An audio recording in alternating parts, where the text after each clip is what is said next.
Hallelujah, Mishpaha. Hallelujah. It's nothing like the atmosphere of worship to really set the ground and set the ambience and set the atmosphere for the Torah or the scriptures. So we loosely say scriptures that include the New Testament. But really the scriptures, when we look at the scriptures from a historical standpoint and to be biblically accurate, the term scripture in in Greek is graphe, and is specifically dealing with the Old Testament. So that's why we put a lot of emphasis on the Old Testament or Torah. It is the foundation. And the scripture says, if the foundations be destroyed, what shall the righteous do? So everywhere you see scriptures throughout the New Testament, or which we call the Brit Hadashah, it's referencing the Old Testament. It is graphe. If it's specifically dealing with the New Testament, it is epistole, is where we get the term epistles. And so our foundation is the Old Testament. The New Testament it mentions the scripture and it consists of scripture, but those are what we call epistole. They are epistles, as well as we know that they are biographical writings of our Messiah, of the Mashiach, whom the world called Christ. So everything we do, its foundation should be in the beginning. Moray Carter mentioned Isaiah, I believe chapter 46, to talk about the importance of, if you want to understand the end, you have to go back to the beginning, because Yah, everything he does, he already mapped it out for us. Everything that's going to happen, it has already been done in the past. Things that are going to occur, it's already occurred in the past. There's nothing new under the sun, nothing new. So for those of individuals who are watching us and wondering why we are with a lot of emphasis on the Old Testament or the scriptures, is because that's what the Mashiach did. The Mashiach spent most of his time saying, it is written, or we have heard it said, that he have come in the volume of the book. John chapter 5, of course, we know that the Mashiach says that you search the scriptures, it's the Old Testament, Raphael, and in them, you think you have life. But there's no life independent from me, because the scriptures, they testify of me. Everything in the Old Testament, or what we call the Tanakh, the Torah, Nabim, and Ketuvim, everything in the Old Testament, the Torah, the writings, and the prophet, they all point to Christ. They all point to the Mashiach. So if you want a proper understanding of Christ, of the Mashiach, it starts with your perspective of the Old Testament. How you perceive determine what you receive. Perception determines reception. And if your perspective of the Old Testament is misaligned, then it's going to throw off your understanding of the rest of the scriptures. We find that in Peter, right? What is it, 2 Peter 3:16, where Peter said that if you're going to read Paul's writing, or epistole, you're going to read his epistles, epistole, and you don't have a solid foundation, if you are unlearned in the scriptures, then you're going to err in all of the scriptures and all of the writing. You're going to misunderstand what he's saying, and it's going to lead to your destruction. So everything starts with the foundation of Tanakh. So the Mashiach is, most people say, well, I don't believe in the Old Testament thing. I said, well, if you don't believe in the Old Testament thingy, do you believe in the Jesus thingy? So, oh yeah, I believe in Jesus thingy. That's my Lord and Savior. I said, well, did you not know that Jesus, so-called Jesus, believed, and that's all he quoted, was the Old Testament thingy? In fact, mostly 80% of all his words are direct quotes or allusions, which means it alludes to some statement that was made in the Old Testament. So the Old Testament is our foundation. It's our foundation. If the foundations be destroyed, what shall the righteous do? So praise Yah. So Israel, we have been on this journey over the last 3 weeks. and you all have comfortably sat in this proverbial seat on this bus, and you all have been on this journey with us as we've been talking about a test. One thing about the life of a true Israelite believer, for Israelites, those who cleave to Israel, is that either you are in a test, you just got out of a test, or you're on your way into a test. But that's the life of the Israelite. The life of the Israelite is one who is always being tested by the Most High. What did the prophet say? The prophet say, is Israel a natural born slave? Is that all we've been born for? Like the emoji. Is that all we've been born for? Is to be tested of the Most High? Is to be proven of the Most High? Is to question our fidelity?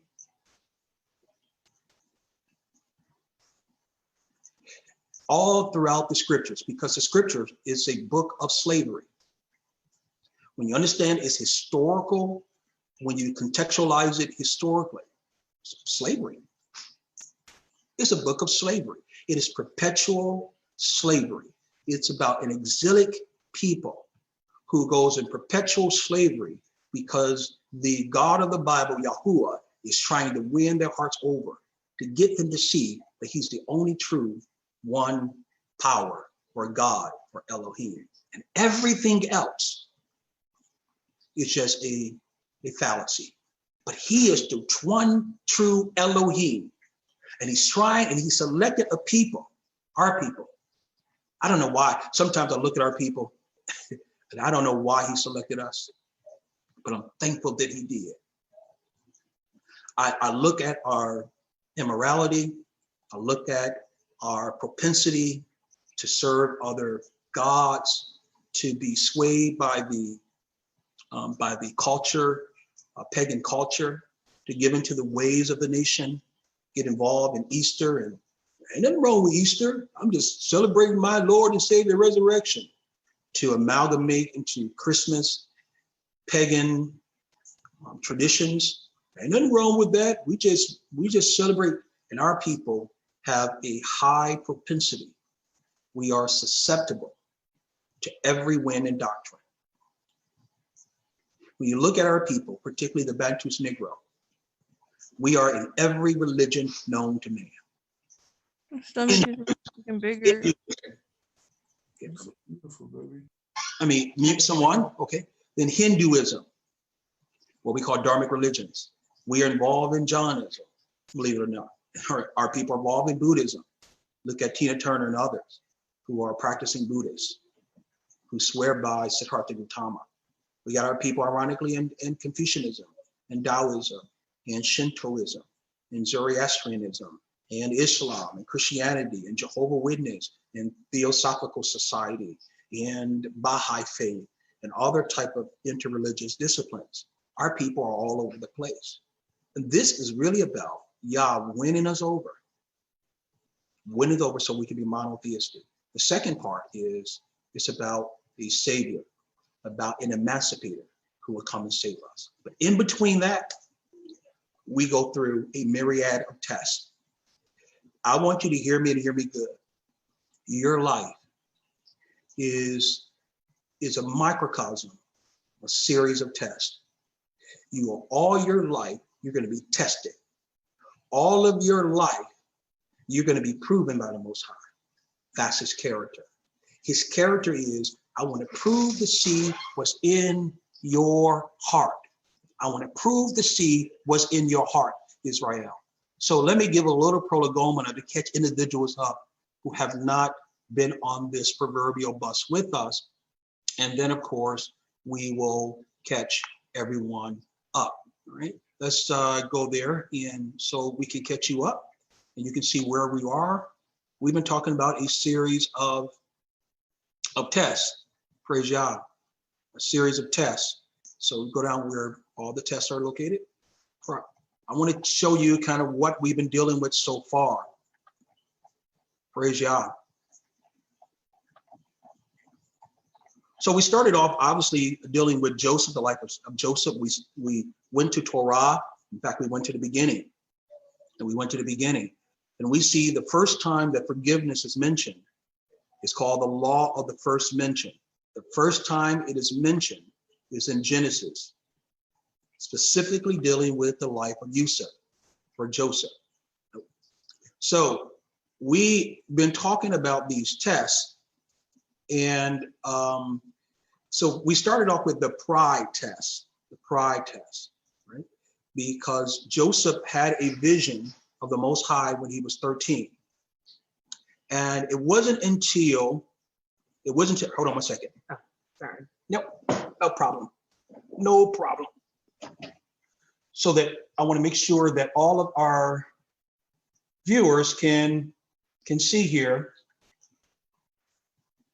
I know we went through a lot of scriptures. I want to make sure that you have a proper understanding of what we talked about.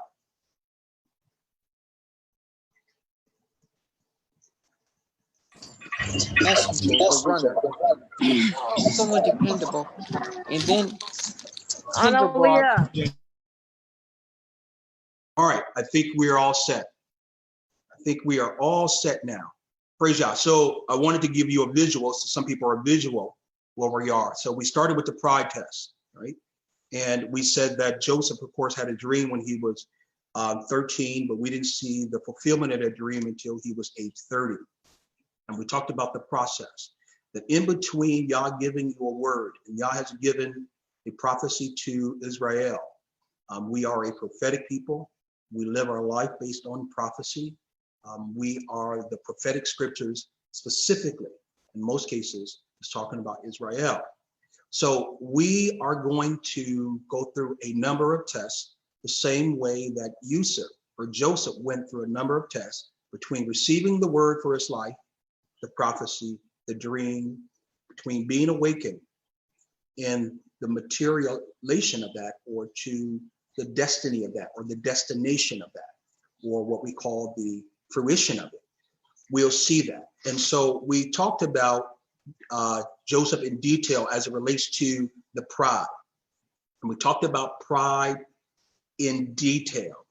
And we said if pride is in your heart, that means insecurity is in your soul. Why? Because when Yah gave Yusuf the dream, he had a problem with his mouth. Pride says, my brothers are going to bow down to me. And that was the dream that he had. But how he reacted to the dream was the issue. The purpose of the dream was not for his brothers to bow down to him, but the purpose of the dream was specifically for him to deliver and to be an emancipator for his people in a time of trouble.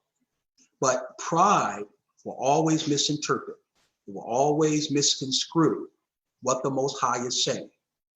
Pride is an enemy. In fact, the scripture says that the Most High resists the proud because pride gets in the way. And so we talked about dealing with this insecurity. Israel, we have some ways to go in terms of dealing with this pride test. We still a prideful people. Other nations are going to bow down to us. We are the chosen of the Most High. It's all about us. In between Genesis and Revelation, the apocryphal books, the deuterocanonical books, it's all about Israel. We're people. And the Most High says, if my people who are called by my name shall humble themselves. Why? Because we have an issue with pride. We have an issue with pride. That's why he resists the proud. So the position and the posture that we need to have, number one, in order to pass the first test, is we have to be a humble people. We are not a humble people. In fact, we are, as the scripture says, we are a helper.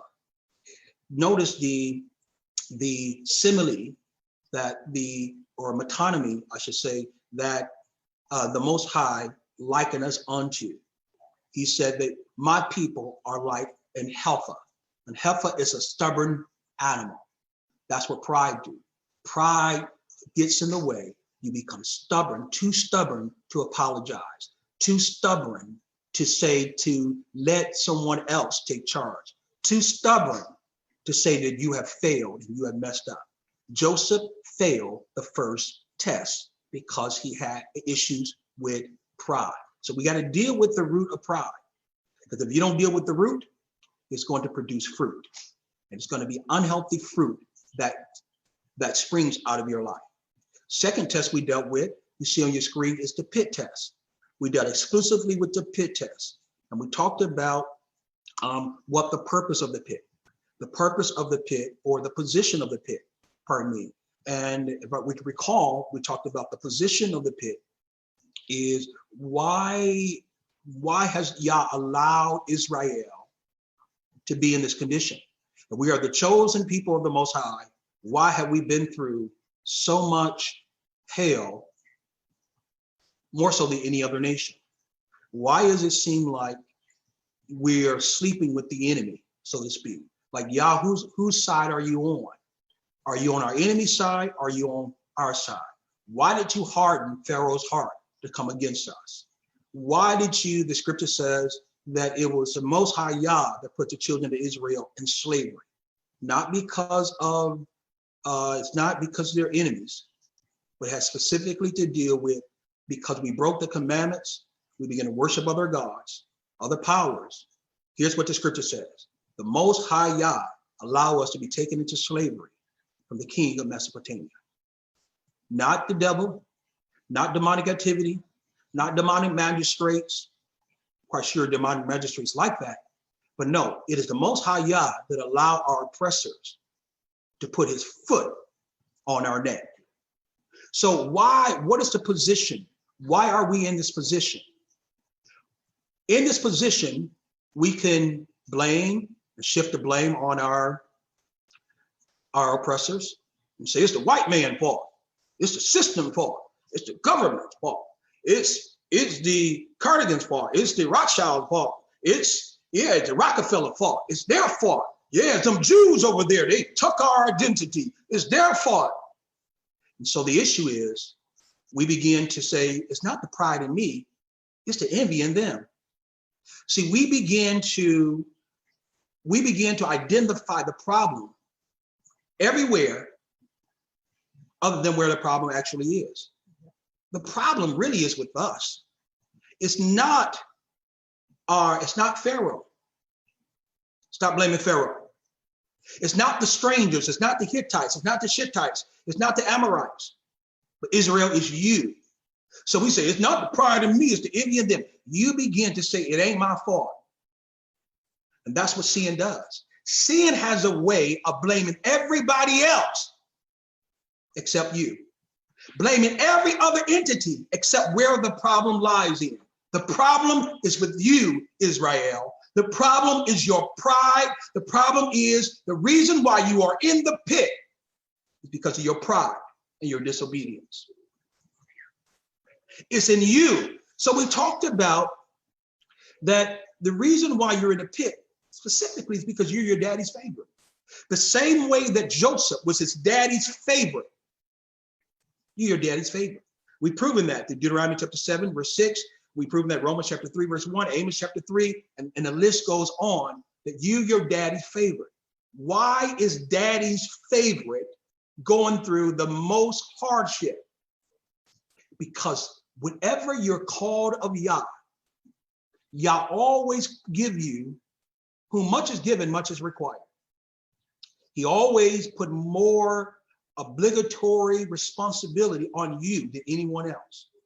Because that's why when the scripture says that for Yah so loved the world that he gave his only begotten son. Wait a minute. Isn't there more sons than just the Mashiach in Christ? Absolutely. Scripture calls fallen angels sons. Scripture says Israel is his firstborn son. It says Ephraim is his firstborn son. All throughout, in fact, the scriptures call us sons, right? It says, for those who walk in the spirit should be called the sons of Yahuwah. The whole earth is in great travail, waiting the manifestation of the sons. Wait a minute, how can he be the only son if there's other sons? Because you have to understand the word only. It comes from the Greek term, which literally means he's the only one in a specific group. Don't mean he's the only one in general, but he's the only one that's been called to do a specific task. And no one can do that task like the Mashiach. No one, everyone else was disqualified because of sin in their life. Only he can do the job to become the Mashiach, to become the savior of Israel, to become the emancipator of Israel. Nobody else can do it. And guess what? Who much is given, much is required. He suffered more so than any of us ever suffered, because it comes along with the game. So you have to understand that position of the pit, the position of the pit is because of our own actions. We talked about the perspective of the pit. The perspective of the pit is not to get Hasatan's perspective of the pit, right? Because he's the accuser of the brother, right? So it's not one of condemnation. It's conviction, not condemnation. Conviction make you feel like getting up, but condemnation make you feel like giving up. And that's why there is therefore no condemnation for those who are in the Mashiach Yahusha. None. Why? Because conviction is specific, but condemnation is very, very general. Conviction is you did this, that's why you're in the pit. And that's the perspective we need to have. But condemnation says you're a bad person, that's why you're in the pit. And the only thing that fester, we know in our community, is cultural psychosis, self-hatred. We ain't nobody. All other nations, as the scripture says, get very high. The stranger will get very high, you'll get very low. You always be known as a byword, etc. So we have to understand this whole condemnation. It is Hasatan who's a accuser of the brother. In fact, the scripture said he's a father of lies. So that means if his mouth is moving, he's lying.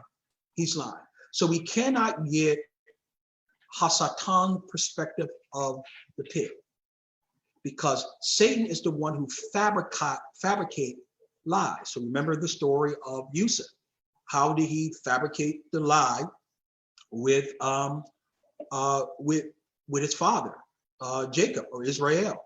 All the brothers went to Israel or Jacob. They went to him and showed them what?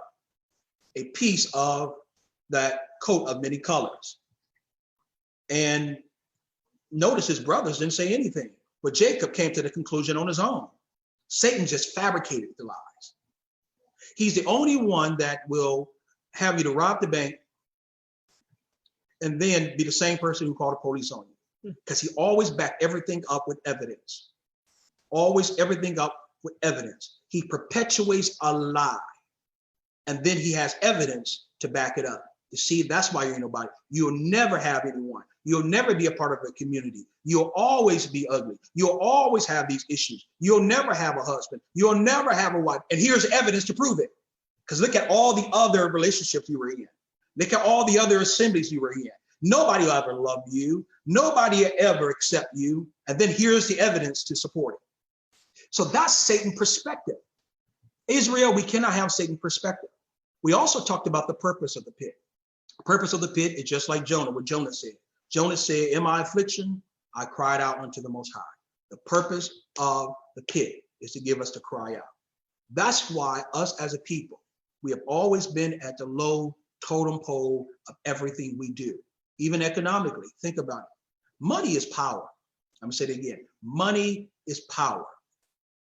But here's the issue. We continue to give our power to people who despise us. That's part of the curse.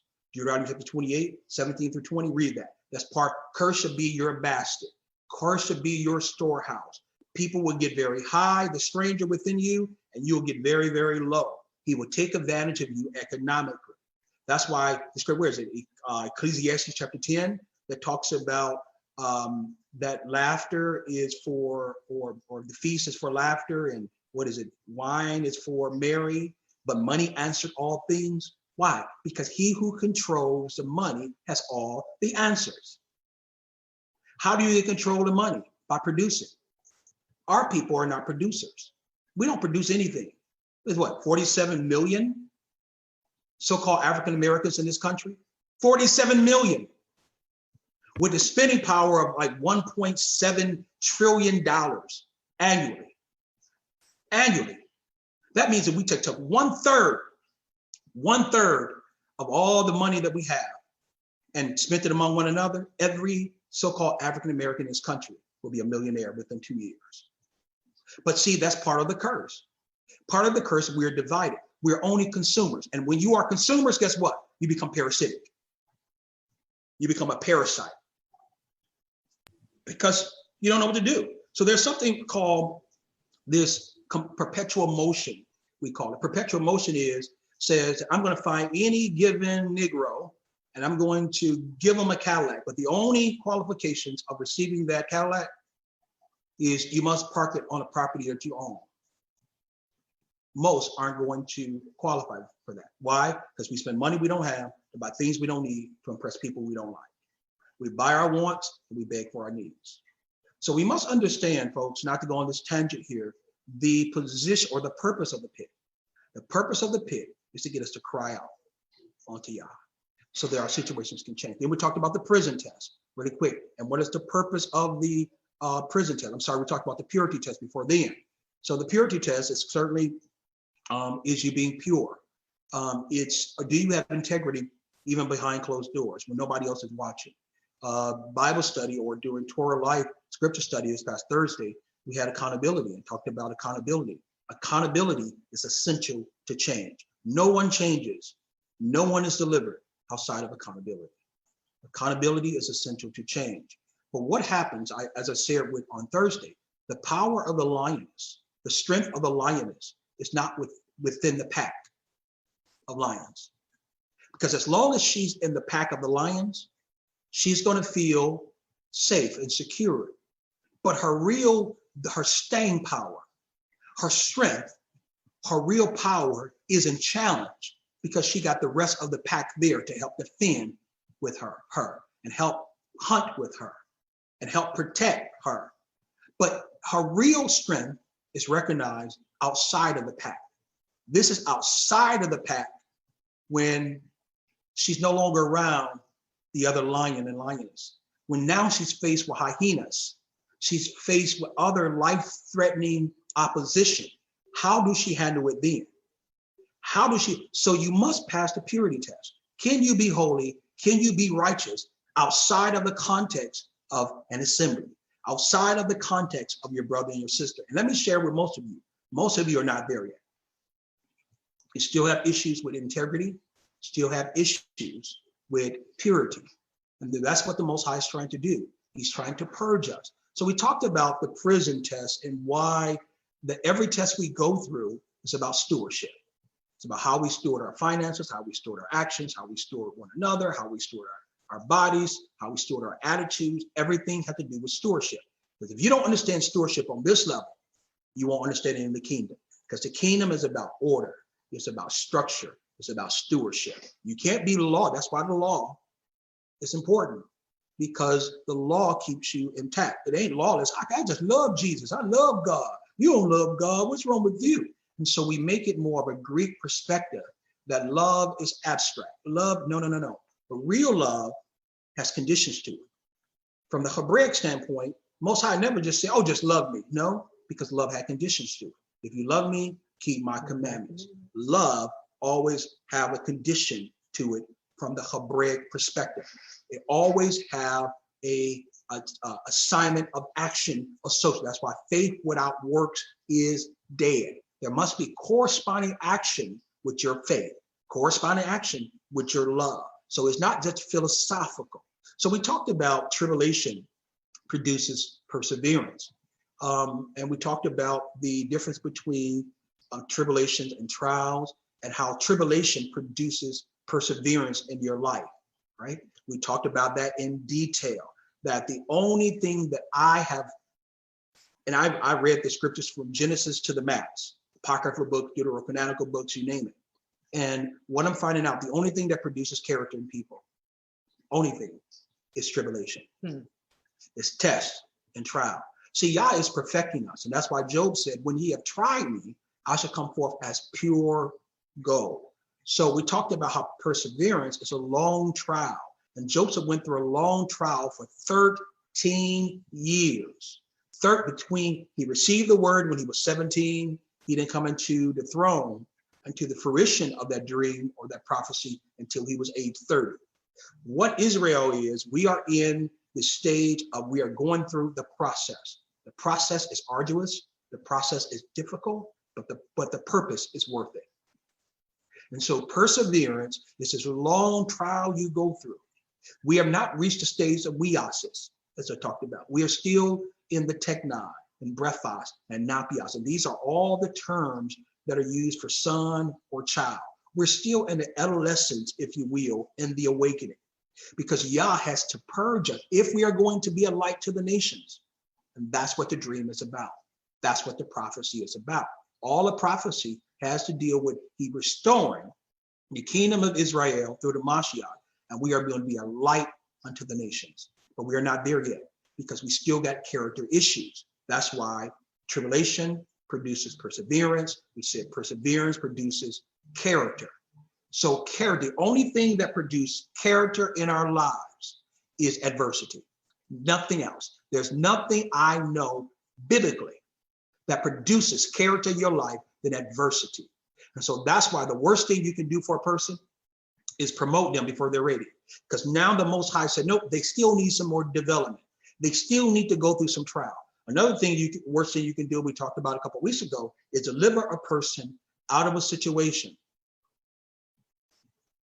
that Yah is using to develop character in them. We want to enable people and save people and deliver people. But if we have an ear of the Ruach, he that has an ear, let him hear what the Ruach is saying. If we had an ear, some people, we won't be so quick to come to their aid because we would hear the Ruach say, nope, let them struggle another 2 days because they need to cry this out. They need to go through some pain. They need to go through some hurt. They need to go through some things to make sure that they are in a place that I have them in. Praise Yah. So we talked about that importance of why Joseph stayed in the pit for so long.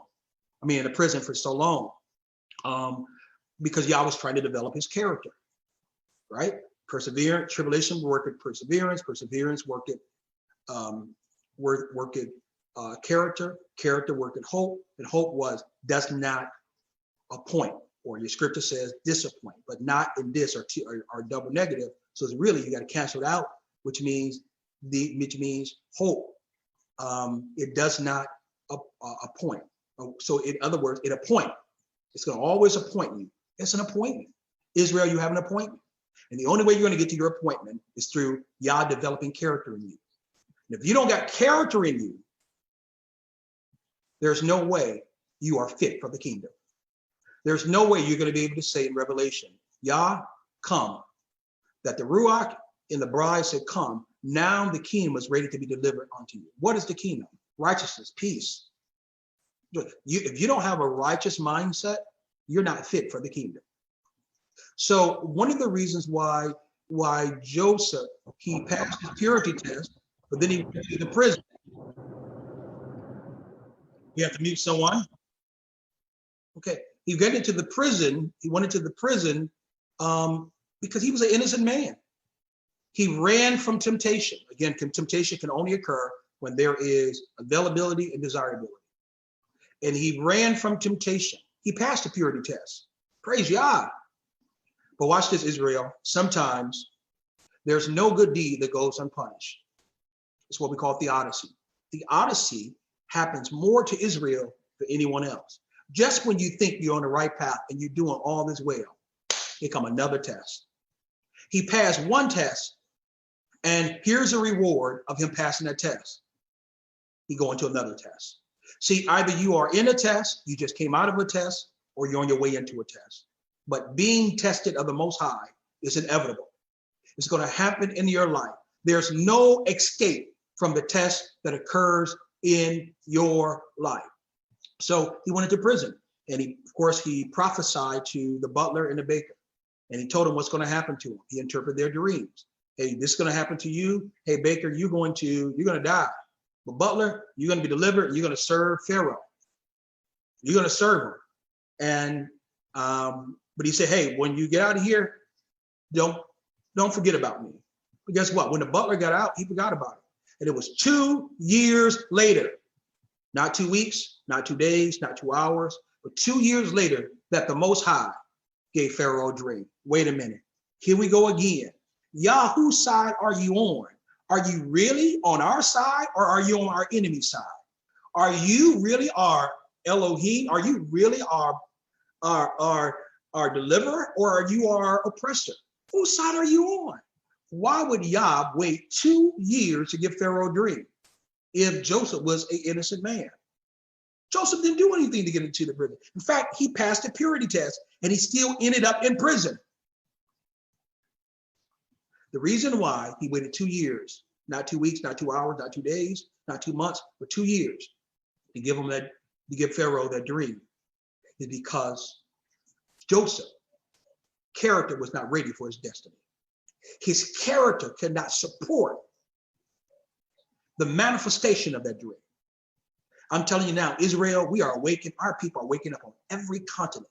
Every day I get emails, I get some type of correspondence, people, particularly middle-aged women who are waking up all across the world, in the Caribbean, in Australia, everywhere our people are, they're waking up to their true identity and returning back to the full proper understanding of the scriptures. All over they're doing it. But watch this. Our character is not ready for us to support the destiny of us being the moral voice of the world, of the light of the world. We still have internal wars. Most people are not filled with the Holy Spirit. Most people in our community are awakened to identity, but they fell asleep to scriptures, and they're reading all type of extracurricular books, and they are their own interpretation, and we'll never can get with one accord. But Yah's doing a purging.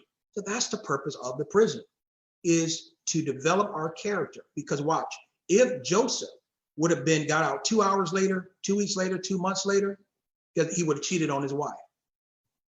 He would have embezzled money because his character was not ready. So Yah said, I got to leave you there for 2 more years so that your character can mature, so you can be ready for your destiny.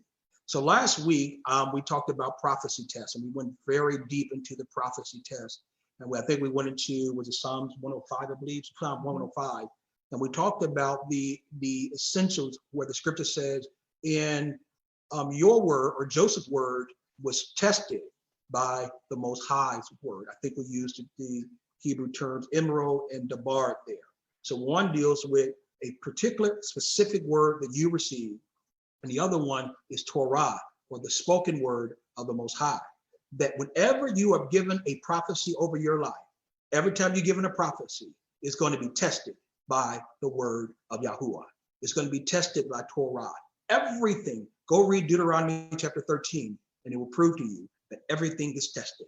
Every prophetic word that you receive in your life is always tested, always. And so that's why Isaiah said that my word goes out of my mouth, and it will not return unto me void. It's going to accomplish everything which I please.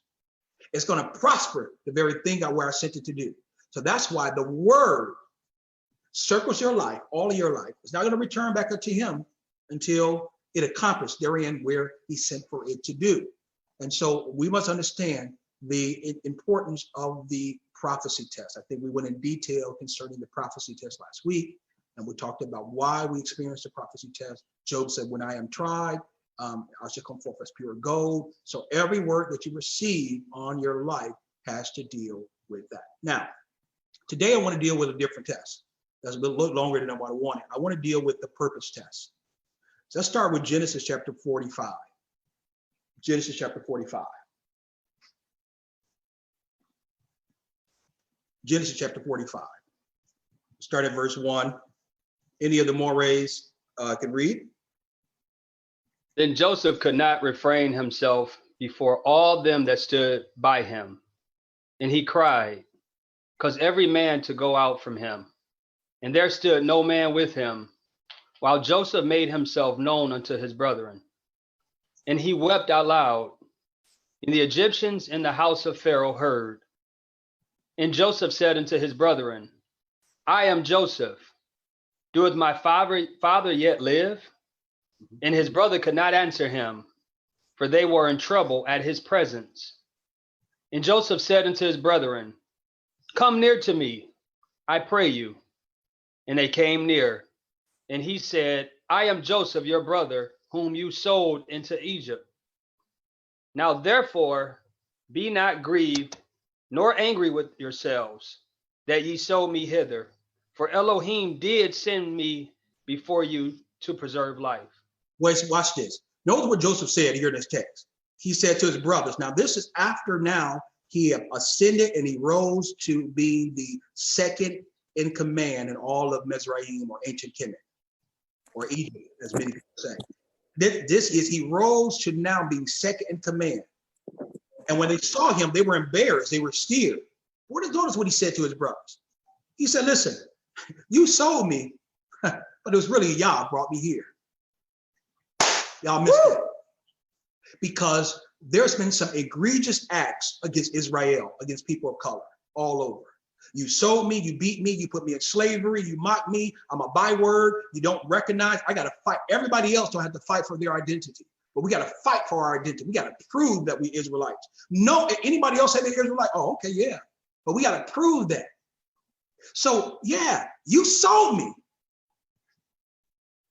European nations, you sold me. Islamic, sub-Saharan slave trade, you sold me. But it's really Yah who brought me to this place. This is what Joseph is saying. You did me wrong, but Yah was setting things up for me. That really you ain't in control. It's Yah that's really in control. Joseph said, you sold me, but Yah sent me. That's why all things work together according to your purpose, right? No. Yes, All sir. things work together for the good of them who are the called according to his purpose. That's why I want to talk about the purpose test. Because the purpose test, you don't have a purpose outside of the purpose that the Most High have for you. The moment you try to make up a purpose, Israel, apart from the purpose that the Most High have, you defeat the purpose for your life. Your purpose is to do his will. It was Yah's purpose for Joseph to go through what he went through. That's why serving, notice what he did. He was put in position. He thought that his brothers would bow down to him. But really, Yah put Joseph in a position to serve his brothers. The Mashiach said, I didn't come to get served, but I came to serve. Israel, we're missing it. When we think that we are the crescendo, when we think that we are the stuff, when we think that we are Yah's chosen people, we're the people of the book, and we're proving our identity, our number one purpose is to serve others. He put us in this position to be a light unto the nations. Do you serve a higher purpose, or do you serve yourself? That's why I tell people when it comes to serving, get your towels and your wash basins ready. Because you cannot have service for Yah until the supper has ended. What you talking about, Willis? You cannot have service to Yah until this supper is ended. Because it is significant for you to know that Yahusha did not gird himself, watch this, with a towel and the wash basin until the supper was over. Wow. When he began to wash his disciples' feet, he waited until the supper was over. Because the feeding phase should not end in terms of, it should not end with gluttony. I'm just full. That's all I'm doing. I got fed at the assembly. We've been on for 5 hours, 6 hours straight during Shabbat. But the feeding is the place where Yah will use those things to burn off, that you burn it off in the fuel of service. You burn that's why when you come back to Shabbat, when we reconvene, when we converge, you should be hungry because you should burn off all that fuel serving others. He does not feed you for your fulfillment. This ain't really for your fulfillment. This really isn't about your enjoyment. This not, Israel, this is not about your enrichment. That's right, Moray. Bring it out. No, this ain't about your enrichment. But he feed those who would serve. This is about positioning you so that you can serve the rest of the world who think you're crazy, who think you just, oh, no, we're just Christian. No, but this is Israel. He called Israel to serve. So part of the feeding is to position you to serve, because he gives seed to the sower, not the collector, but to the sower. He gives seed to the sower and bread to the eater. He gives it to you on the basis of your appetite. What is your appetite? Go to John chapter 13 really quick. John chapter 13, starting at verse 4. Let's read. He rise from supper, and laid aside his garments, and he took a towel and girded himself. After that, he poured water into a basin and began to wash the disciples' feet, and to wipe them with the towel wherewith he was girded. Then come he to Simon Peter, and Peter said unto him, Adonai, dost thou wash my feet? And Yahusha answered and said unto him, What I do thou knowest not, but thou shalt not know it hereafter. Peter said unto him, Thou shalt never wash my feet. Yeah. Yahusha answered to him and said, If I wash not thee feet, then thou hast no part with me. Simon Peter said unto him, Adonai, not my feet only, but also wash my hands and my head. That's right. And Yahusha said to him, He that is washed need not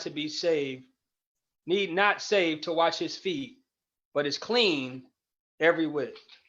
And ye are clean, but not at all. For he knew that he should betray him.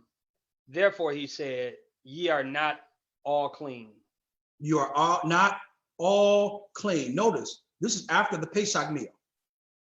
Notice the scene here. Notice the context here. The context is, as we contextualize the scriptures here, from a historical standpoint, this is right after the Pesach meal, right after the Passover meal. And the disciples begin to talk about what? Who's going to be the greatest? That sound familiar? My camp is better than that camp. My assembly is better than this camp. My church is better than this church. Who's going to be the greatest among them? Notice that to Yahusha surprised them.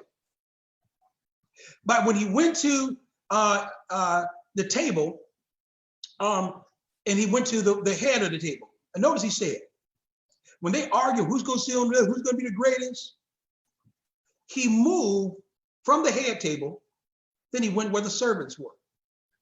And Yahusha began to sit down with the disciples. And during the end of his life, watch this, this is the end of his life. If you knew you only had a limited amount of time to live, would you use that to argue with people? Would you use that to engage into buffoonery and foolishness? Would you use that to begin to prioritize who's going to be the greatest and not? Notice, he ignored them in terms of who's going to be the greatest. Notice what he did. He went and he began to prioritize his time left.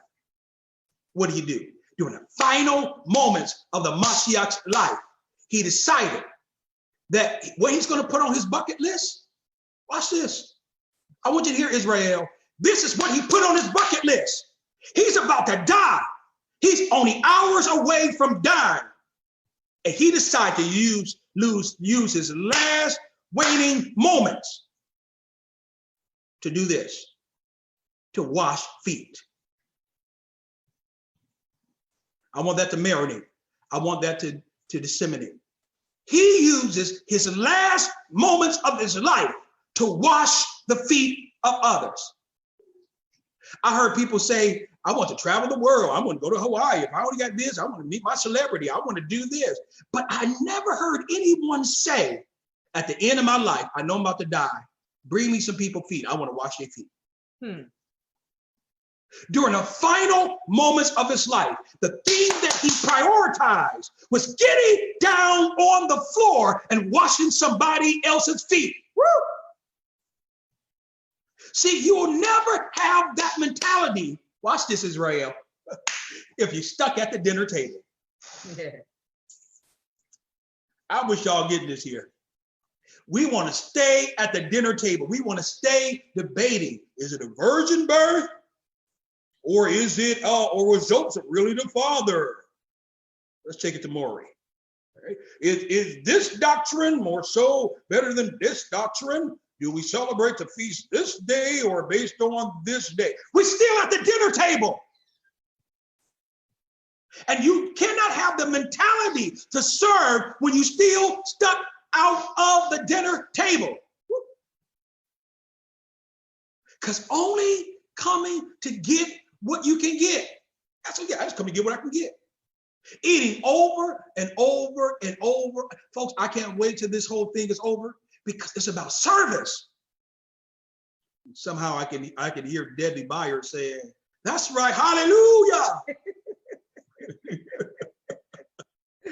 But eating over and over and over and over, and we never use our fuel. The purpose of the fuel, the purpose of the food, the purpose of the feeding of Torah, that it might produce service in you and not just collecting messages. Why? Because you should burn off on Sunday what you got on Saturday. And you should use it for some purpose. So notice the Bible says that after supper has ended, honey, I'm hungry. You'll excuse me, this is making me hungry. All right, so the scripture says that after the supper has ended, he didn't immediately gird up himself with the towel. But notice what he did. He laid it aside. He laid aside his garments. Think about it. He took his own garments and he laid it aside. This is the second thing you need to know, Israel. You ready? Want to hear? Here you go.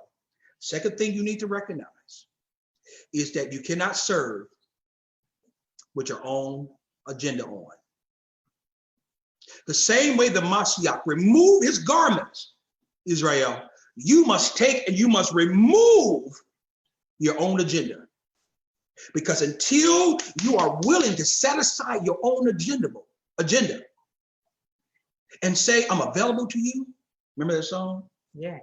Sing it with me. Yeah, I'm available to you.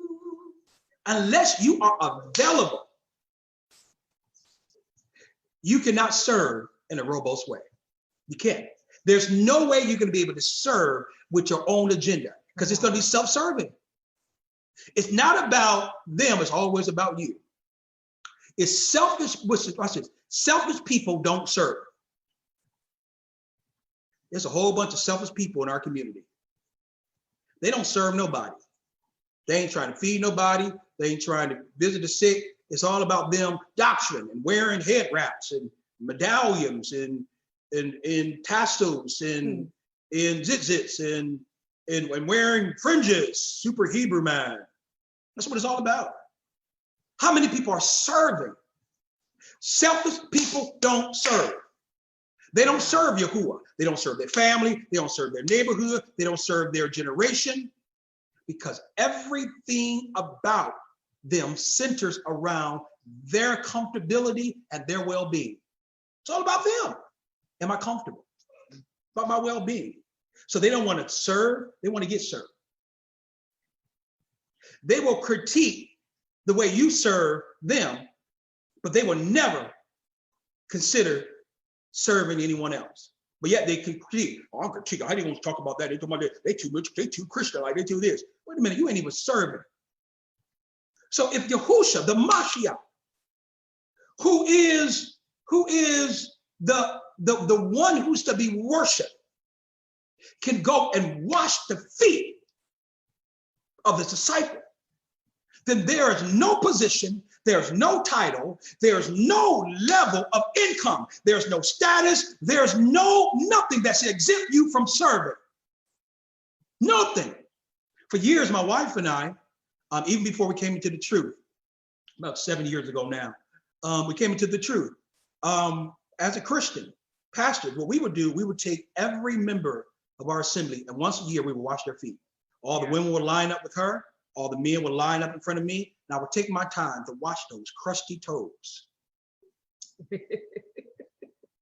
Because it was our service. It was a reminder to us of why we do what we do. We didn't come to get served, we came to serve.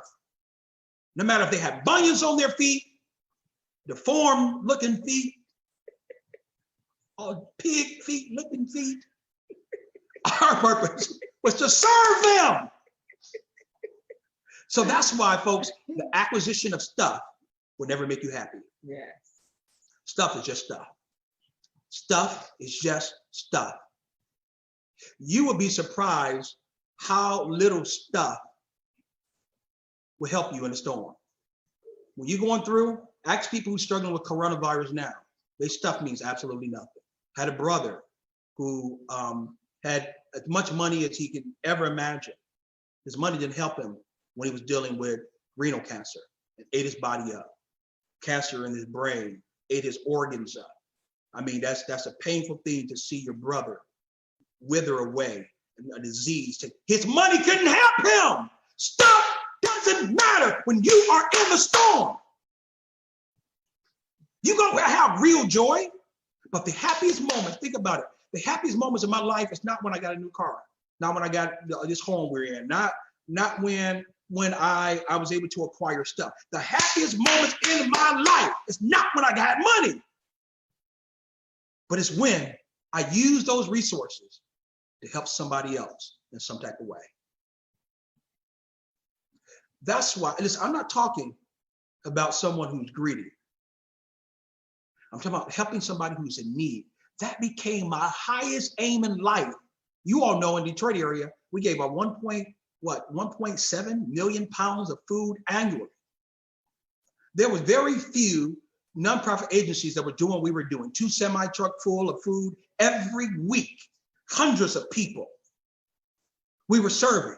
That was my greatest. It's being able not to acquire things, but how can I be a service to somebody else? And so that's why Yahusha is trying to equip the disciples. He's trying to get the disciples. He's preparing them for the Great Commission.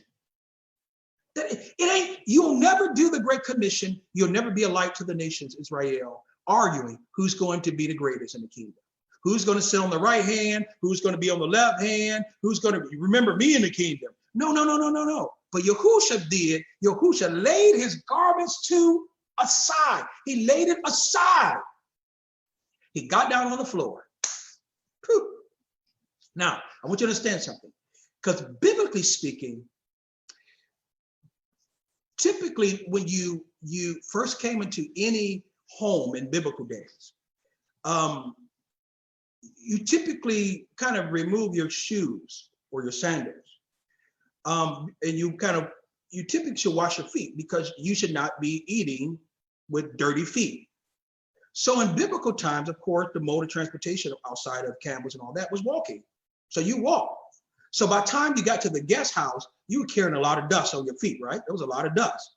And so the washing of feet was how the host, washed away all of the dust that's collected when you're out and about before you got into the guest house. It was to be the guest. So remind me, y'all, after this over, y'all come to our house, we're going to wash y'all feet. We're going to cook y'all food with the same hands that we wash y'all feet.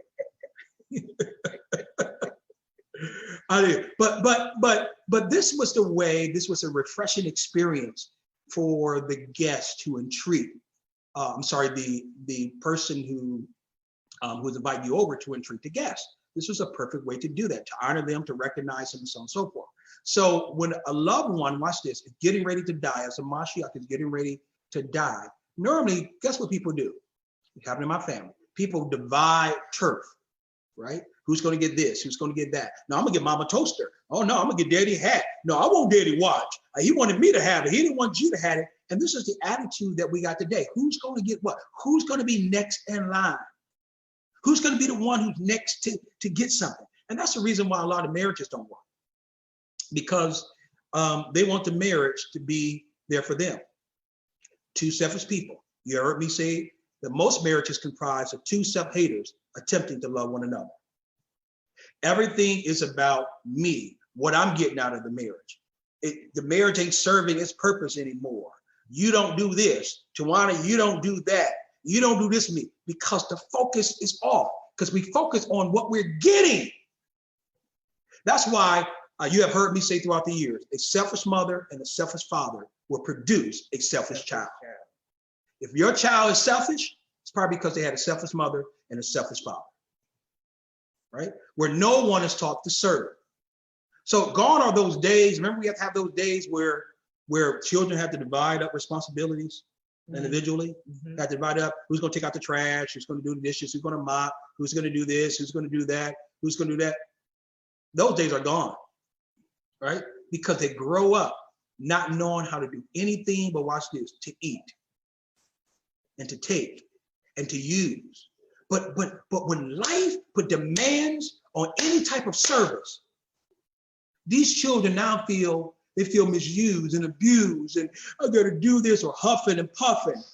I can see Letitia laughing now, right? They huffing and puffing because we have prepared them for a world that does not exist. People who are trained to serve will always have a job, always have one. May not be the one you want, but you'll always have a job because you do. So that's what the Mashiach did. He set his garments to the side, he humbled himself, and he prepared to serve somebody else. You can't get rid of someone who serves. So what's your purpose? So Yahuwah, surrounded, watch this, with the royal diadem, he now humbled himself and came in the likeness of what we call Christ, humbled himself, and he takes the form of what? Of a servant. This is the physical illustration of what it is for Yah to come in the flesh. So instead of using a towel, watch this, he used the flesh of Mary. And though he thought it not to be robbery with Yah, he did what? Humbled himself, wrapped himself in the towel called flesh, and came to us in our sins and say, I come to serve you. We're really not Mashiach-like. We're really not like Christ-like, because we come is all about us and not to serve anyone else. So he knelt on the floor. I want to get through the purpose really quick. He knelt on the floor, and he had to wash Judas's feet too. Y'all just missed what I said. He knelt on the floor, and he had to wash Judas's feet too. Here he was washing the feet of a guy who will ultimately betray him over 30 pieces of silver. Wait a minute. That sounds like Joseph. Joseph was sold for 30 pieces by his brothers. See, everything you read in the Old Testament, it is a type and shadow as to what is going to take place, not only in the Brit Hadashah, but now in our current time. Come on. So listen, anyone else would not have washed his feet. Anybody else would have broke his foot. You gonna betray me? You're gonna break your feet. But no, what he did, he washed his feet of the person who's responsible for nailing his feet. I don't think he got that. He is responsible to wash the feet of the same person who is responsible for nailing his feet to the stake. Come on. Your greatest test, Israel. Woo! Your greatest test may be to wash the feet of Vocab Malone. It's to wash the feet of Christians who deny your identity. Christians who talk about you. That's why I make it my business. There are some people, let me tell you how dangerous Christianity is. I'm going to show you how dangerous it is. It is dangerous. It is hypocritical. I have people all over who I have all walks of life, who study all type of religious traditions, Islam, etc. I don't unfriend them because they have a different belief, and particularly if they still believe in Christ, I'm really not going to unfriend them. But I wonder how many of you, your family members, there are people on social media, they won't like. You could be, it won't have nothing to do with the Bible, nothing to do with your belief. You're just sharing maybe an anniversary of you and your wife. You're just sharing something about an accomplishment of your child. It's almost like you're the boogeyman. They won't even hit like, they won't comment. It's like these people, Christianity is a hell of a drug. I will say that again, it get into your psyche. But guess what? What I do is, if I see something, I know they'll never like my post. Never. That's okay, because I don't share my post to be liked. I share it because I'm a watchman on the wall.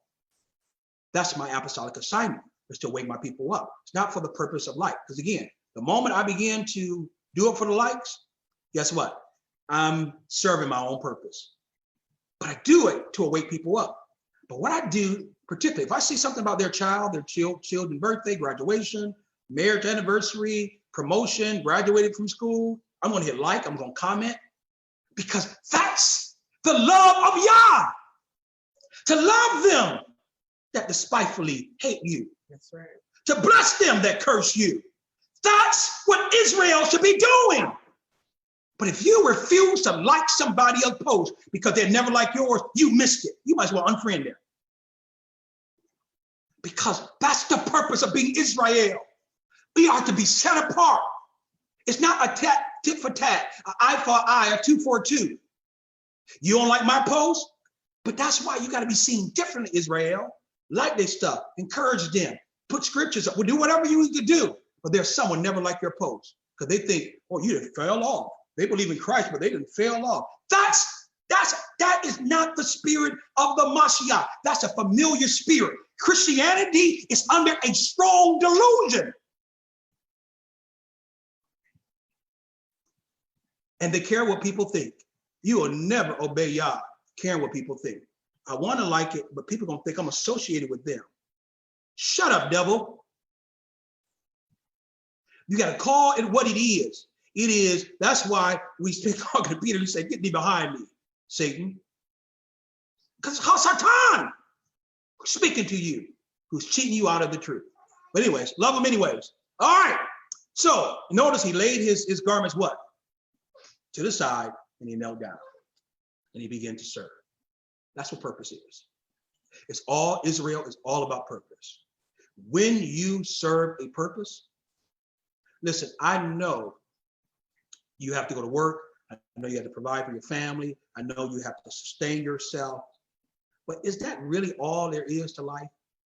Think about it. Is that all there is to life? Bringing in one door, slinging it out of the next. Yeah. Is there anything in life that's bigger than you, bigger than what you need, bigger than your wants, bigger than your desires? Or are you in the business of serving you? That you have no higher purpose. So we must, folks, when people come to our assembly or join our assembly, it's going to be difficult to put people in the area of service if they are self-centered. Ooh, yeah. That's why some of you go through a test and we have different task force and people, well, I'm not in that group. Why? Never. So the spirit of rejection come over you. And the spirit of abandonment come over you. When everything is about you and your desire. So years ago, as a Christian pastor, all my leaders had to be fat. They had to be fat. We're like fat leaders. So we're not talking about fat in terms of the human anatomy, your physiology, but fat is, F is for faithful, the A is for availability, and the T is teachable. They have to be faithful, available, and teachable. And one of the things I would do is I had an office, and in my office I have a bathroom in my office, and we will meet with them. And then after the meeting, towards the end of the meeting, we would go and take some cleaning supplies with the toilet brush and all the cleaning supplies with some gloves. And we said, come on. I said, where we going? We're going to my bathroom. And so let's clean. And some will be reluctant to clean. And some wouldn't. The ones who were not reluctant are the people I can use because they wasn't afraid to serve people. See, we only like service. We only like doing good. That's just, we like the idea of it, but we don't like the reality of it. I watched too many times in a Christian environment where people talked about servicing those who are marginalized and disenfranchised, but a bum come in from the street, a homeless person come in from the street, smelling real bad. Nobody want to deal with them. Nobody want to sit with them. Hypocrites. Why? Because when you are self-conscious, you cannot be Yah-conscious. Why? Because you're going to be so consumed what's going on with you that you cannot be consumed with the fears of anyone else. Go to Deuteronomy chapter 8. Deuteronomy chapter 8, verse 11.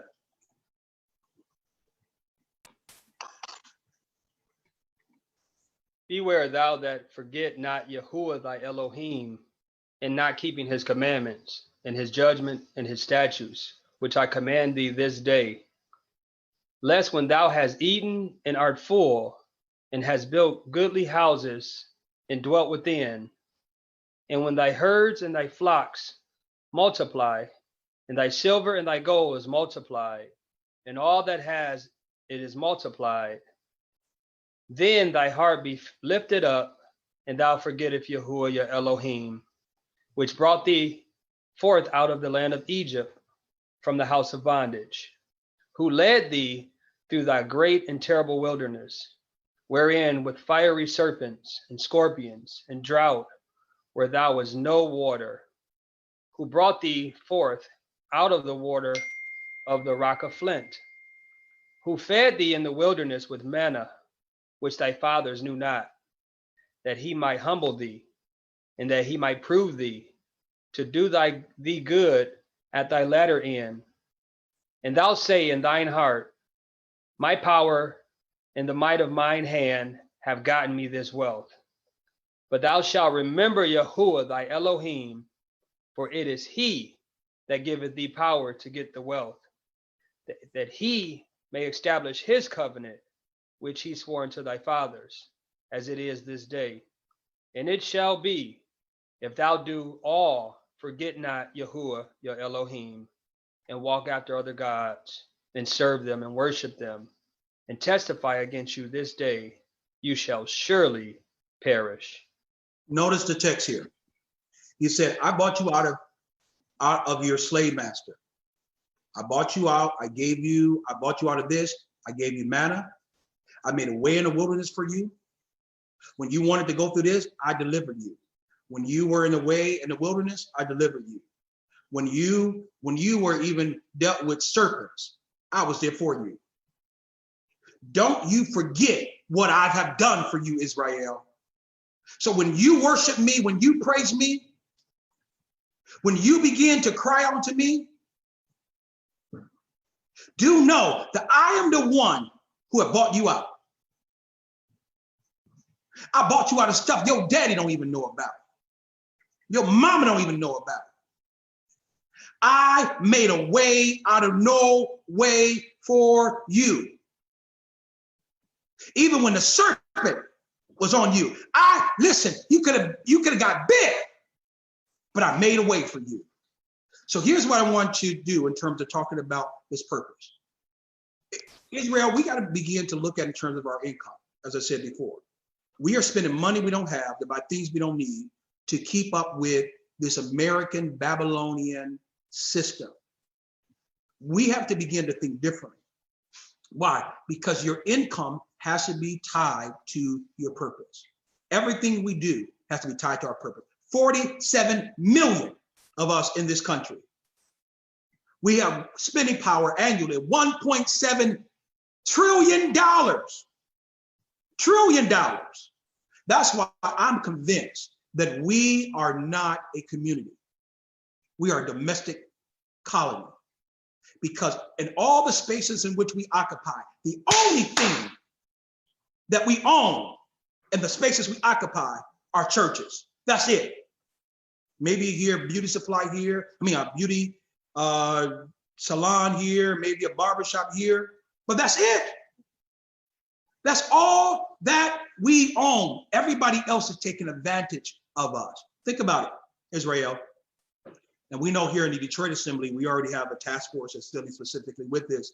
But check this out. In Detroit area, there are 83 grocery stores in Detroit area. 83. Not one is owned by a person of color. Not a one. Something is wrong with that. Detroit, as you all know, is a food desert. People are taking advantage of us economically. In fact, I just shared this last night. There are $600 million that are spent by Detroiters at grocery stores. $600 million a year that are spent. $500 million of that is what we call leakage. It's being spent outside of Detroit proper. We go to the suburbs. Why? Because we know that when we spend money in the city, we go to grocery stores, the food is expired, it's spoiled, it is substandard food, it is food that is unhealthy. So we feel that if we go out to Meijer, go to the suburbs in Meijer, we go to Walmart, we go there, we're going to get a better quality food. When you think about it, these people that are in our community, they don't reinvest into our community. Nor do you ever see any of their family members or people who look like them shopping there, because their family members know that the food is substandard. They know that the product is substandard. But that's why the scripture says they don't get very high on you, you'll get very low. Only in the Black community. It's not that we don't have the wealth, we just don't have any purpose. Our income, Israel, we should build our own grocery stores. But that's money is power. And we keep on giving our power to people who despise us. We now have, it's amazing what they're doing to us in China. But guess what? You look at Atlanta, Detroit area, these nail salons where these Asians are, they are raking us over the coals. Because our people, that's part of the curse. We're giving our power to people who despise us, then turn around, won't even hire us. That's why there's a Chinese only ran barbershop who cut black hair, but they don't, not one black barber is there. Could you imagine if you go and we decide, listen, we're gonna open up a Chinese restaurant just with our assembly. Do you think any Chinese people are gonna patronize us? No, they're not gonna patronize us, although we're selling their food. Yep. But you can go now Chinese places, they selling fried chicken, our slavery food, and we go in there and we are patronizing them. That's a curse. So Israel, we gotta begin, when we think about purpose, we gotta begin to think about our income. I know it's a part of the curse, but we gotta learn how to build, how to boycott, how to buy out, and how to build our businesses. We gotta learn how to do that. So that's why when we stop asking, well, I won't even go there, but do know this. Yah will increase our budget when he likes what's on our list. Yah is going to increase us because our income has to be used for purpose. Not just to buy televisions, not just to do this, it has to be connected to the purposes, the will, and the wisdom of the Most High. Number two is your influence, right? Your influence has to be tied to something greater than you. That's why I want to share the truth, because no, Yah has given you that influence so that you can understand the position that you are in, Joseph. And influence has nothing to do with income. You can have a lot of influence and you don't even need money. Some people call it favor or whatever you want to call it. But that's important, right? We must understand the influence that we have, because he's going to increase your influence, not so you can tell people what to do. That's why Joseph told his brothers, He said, listen, that I have been moved in this position of influence for your good. I've been placed here strategically to all his other brothers for your good. Although you didn't treat me right, my influence is there to help you. And Yah knew that he can trust Joseph. That's why he had to go through all this trials, to use his influence for a higher purpose other than revenge. I call it the Mike Jones factor. Y'all remember Mike Jones? Yeah. Back then, you didn't want me, now I'm hot. You all on me? All on The Mike Jones factor. We use our influence whenever you get into this level of truth, whenever you get to this level of ministry, you don't get into it to avenge yourself. You don't get into it to prove something to anyone. The moment you get into this to prove anything to someone, you miss the whole purpose of why you've been called to serve, why you've been given the influence in the first place. You have been given the influence to somebody else out. Y'all talked about me back then, but look at me. I'm a lead. I'm a lead. What do you call it? A singer. I'm all on American Idol. I'm because listen, back then y'all didn't want me, but look at me now. Or y'all didn't accept me then, but look at me now. I have an assembly of 3,000 people. Look at me now. If you get into for that purpose, give it up, because you're serving the wrong. You're serving your own purposes. We get into this not to prove something to anybody. We get into this to serve. It's not for revenge. Hallelujah. Joseph could have said, I'm going to use my influence to get back at y'all. Y'all sold me. Y'all treated me wrong. Y'all beat me. Y'all took me away from my daddy. Now my daddy is sick and died. Y'all took me away from him all these years. I could have been with my daddy. And y'all for 13 years, y'all told me, I'm going to get y'all. But he didn't say that. He didn't do that. He said, I'm going to use my influence, not for revenge. I'm going to use my influence to serve other people. Listen, you're not going to be great because you're great. Use your influence. When Yah have given you purpose for your life, he's going to increase your influence. Then your impact. You've got to be in a position of impact. Yah will always position you in such a way you can be impactful. So if you have income, if you have influence or impact, you're always going to be hated. Let me say this again. Israel, you got income, you got influence, or you got impact, you're always going to be hated. You are the greater you are, and the greater you have of the three, the more enemies you're going to have. Think about it. When you got income, people are going to hate on you. You got influence, people are going to hate on you. You get impact, they're going to hate on you. That's why we're going to be hated among all nations, because we got influence. We may not have all the income, but our impact and our influence, no one impacts Hollywood like we do. Nobody impacts the music industry like us. Nobody impacts when we are truly the salt of the earth. The greater the impact, the greater the attack, the greater it is. Matter of fact, I'm going to just for purpose really quickly. Go to Romans chapter 12. When a plunger was created, just randomly, the designer of the plunger had a specific purpose in mind. When Yah created Israel, he had a specific purpose. He created us with a specific design. So when you talk about your gifts, when you talk about your passions, you talk about those things, read Romans 12. That should be 12 and 4. No, but go ahead. I think I put it wrong there. That should be Romans 12, not Romans 4. But read. For as we have many members in one body, and all members have not the same office, so we, being many, are one body in the Mashiach, and every one members one of another. Having then gifts differing according to the grace that is given to us.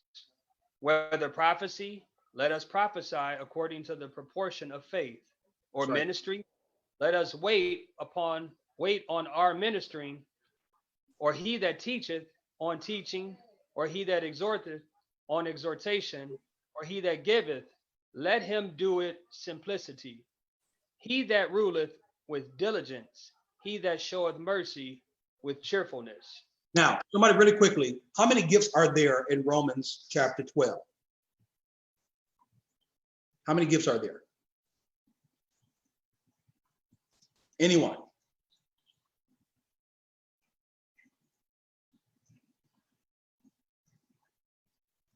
These are what we call motivational gifts. Notice the first one is motivation, or what we call prophecy. Right? When you prophesy, is prophecy.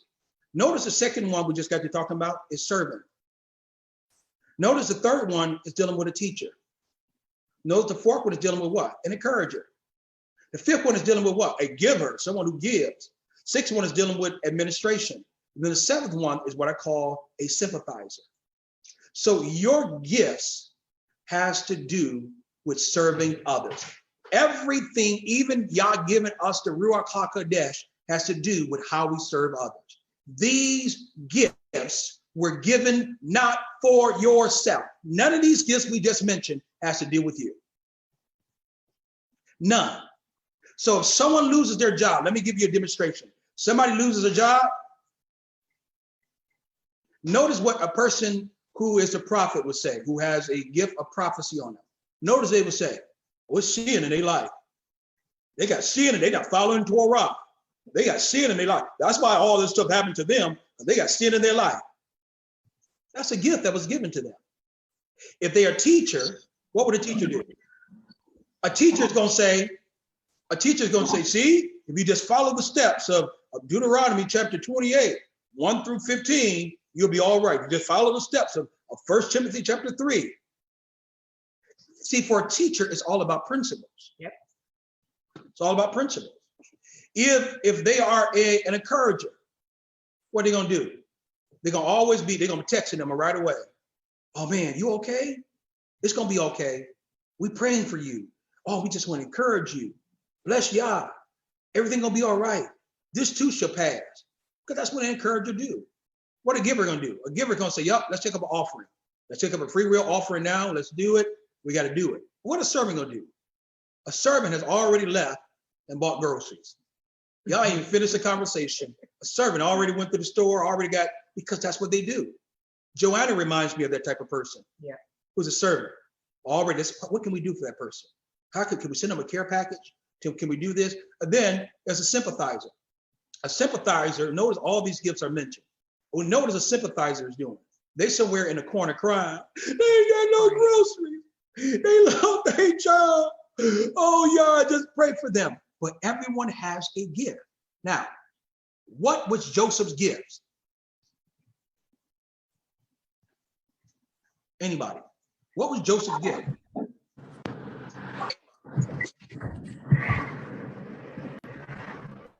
Sympathizer. Prophecy. Okay. He started off as prophecy, but ended up being a servant. Okay. Here, let me tell you what Joseph's gift is. Joseph's gift is administration. It's a gift of leadership.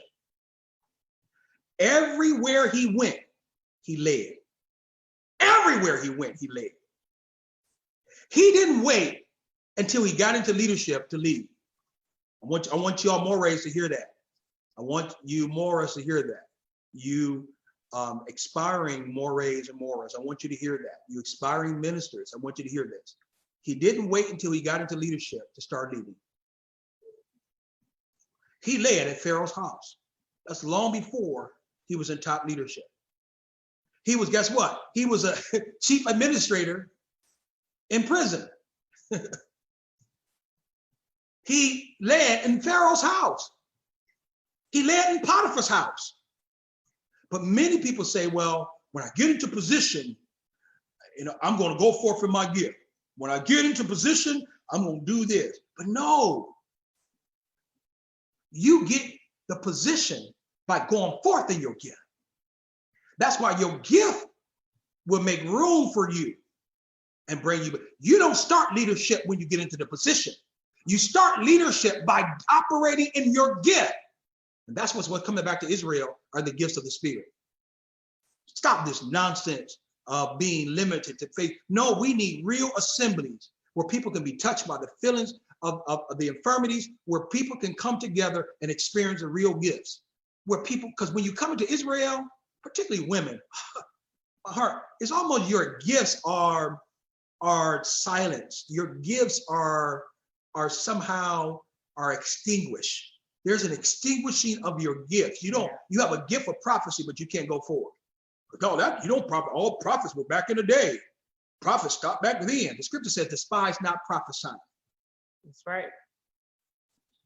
Or you know that you got a gift to operate in something, but no, because you in some crazy assembly or some camp, some cultic witchy poo camp, you can operate in your gifts. Your gifts have been given by the Most High. And you sitting there with a head wrap on, being silent because some man said, the Bible says women should not speak and be quiet. I'm sorry, y'all, I'm a little extra today, a little theatrical. That's typically not me. But reality is, folks, your gifts are being extinguished. Israel will never, ever be what Yah called us to be if we are in settings where we are not allowed to use our giftings before him. Remember, Joseph ministered to the butler and the baker, and it opened doors for him. And if he would have consumed, what if he would have consumed his gifts to himself? And he never had time for others. It would have never opened up that door for him. Ministering to others, Israel, will help us step into the destiny that Yah had for us. Wow. Calling Christians up. I'm saying I'm praying for you. Hey, I just want to talk to you about some things. Can we talk? Can we have Bible study? Can we have this? Listen, operating in your gifts. Joseph said to his brothers, it wasn't you who brought me to this place. It was Yah's purpose. It was Yah's purpose. That's important. Let's go to the last one for today. We won't spend it nearly as much time on this one, but that's dealt with that test. Let's deal with the pardon test. Genesis chapter 50. Start at verse 15.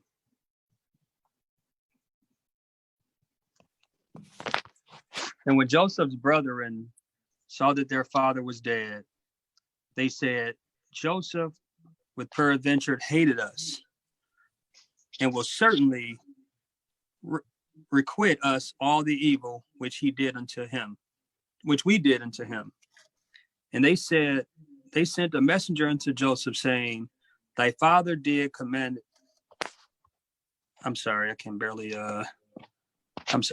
Their father did command before he died, saying, so shall ye say unto Joseph, forgive, I pray thee now, the trespass of thy brethren and their sin. For they did unto thee evil. And now we pray thee, forgive the trespass of the servants of the God of thy father. And Joseph wept when they spake unto him. And his brother also went and fell down before his face. And they said, behold, we be thy servants. And Joseph said unto them, fear not, for am I in the place of Yah? But as for you, ye thought evil against me, but Yah meant it into good, and to bring to pass, as it is this day, to save much people alive. Now therefore fear ye not, I will nourish you and your little ones. And he comforted them and spake kindly unto them. You thought it evil against me, but Yah meant it for my good. Woo! All of our oppressors, watch the pardon test, because the pardon test is important for Israel. Let me get your undivided attention, because they thought it for evil. They hurt you, and it was evil, but Yah meant it for our good. That's why when the Mashiach says unto Peter, the Hasatan wants to sift you as wheat. Think about it. Sifting as wheat isn't a bad thing, because what you do is you separate the wheat from the chaff, and it's very messy when you do that. But think about it. The whole purpose is to do what? Separate the wheat from the chaff. Yes, it hurts. Yes, it's painful. But the whole purpose of separating the wheat from the chaff is so that you can be distinguished. All those things that will prevent you from growing, Yah uses the sifting process to make you pure. Yah uses Hasatan. He uses all of your enemies to sift you. Hasatan wants to sift you as wheat. Yes, Hasatan meant it for evil. Your oppressors meant it for evil, but Yah meant it for your good. Notice what it says here in this last verse. And he comforted them. Wait a minute. You gonna comfort the people who did you wrong? You gonna love somebody who talked about you, who despised you, who demonized you, who vilified you? You mean to tell me you gonna comfort them? Notice the life of Joseph, because we can learn a lot from the life of Joseph, Israel. Notice what he says. The scripture says he comforted them and he spake what? Harshly unto them? Did he speak bitterly unto them? Did he speak in a very revengeful way unto them? No. Scripture said he spake kindly unto them. His brother sold him into slavery as a teenager, and he spoke kindly unto them. The only way that you can speak kindly, the only way that he was able to speak kindly to them is that he had already dealt with the issue of forgiveness in his heart. He already dealt with it. The first time we see the word forgive in the Bible is right here. Watch this. It's not in the first 49 verses or 49 chapters. Notice in the 50th chapter, this is the first time you see forgiveness. It's called the law of the first mention. The first time you see forgiveness in the Bible is right here. It means to absolve completely, to release a person from their penalty. Israel, can we release whom you call Esau from their penalty? Can you release your enemy from their penalty? It means to lift up. It means to bear. Could you help bear them and absolutely and completely absolve all they done to you? And that's what Yahusha did to us. He was the example. He did what? He absolved us of all of our wrongdoing. He absolved of us all of our hurt. All of our wickedness. He absolved us of that and said, now I'm going to keep Torah. I'm going to take away the sting of death. You're no longer under the law of sin and death. You're in the law of Moses, but you're not under the law of sin and death. But my grace is going to be sufficient for you. I'm going to forgive you of all you've done, and I'm going to wipe the slate clean. So now you can keep Torah, and I'm going to put Torah in your heart. If you cannot learn how to pardon or forgive people, Israel, you can never be the light unto the nation. You cannot serve people whom you mad at. That's why I always say you can't lead people who's mad at you. Can't do it. It's impossible. They're always going to have issues with your leadership. You cannot lead people who's mad at you. You cannot lead the nations if you're not willing to forgive them. That's why forgiveness is a powerful thing. We have problems with not only giving it, but we had a problem with receiving it. Notice a person who have a problem with giving forgiveness have a problem with receiving it. Because we live in a society that do what? Celebrate being unforgiving. The harder you are, the tougher you are, the unforgiving you are, the more memes you put up against that person, the more posts that is indirectly towards them, what we call sneak dissing, I guess they call it, right? The more you're celebrated. Or I'm a strong Black woman. the more you have this mentality, folks, we tend to celebrate people and their unforgiveness. I don't need no man, and we celebrate that. I don't need this, because we see it as a sign of strength. But it takes more strength to forgive Come on. than it does to remain hostile, sick, toxic, and angry about your situation. Listen, I know it's hard to forgive, but here are 3 things that you need to do in order to forgive. Number 1, release. You got to release it. Notice that they sent messengers commanding, saying, their father said, please forgive your brother. We just read that. Where's that? Which verse is that? Oh, verse 17. Notice it sent saying, listen, your father sent the messenger saying the father said, please forgive your brother. That was a lie. Jacob didn't say that. Israel didn't say that. They fabricated that.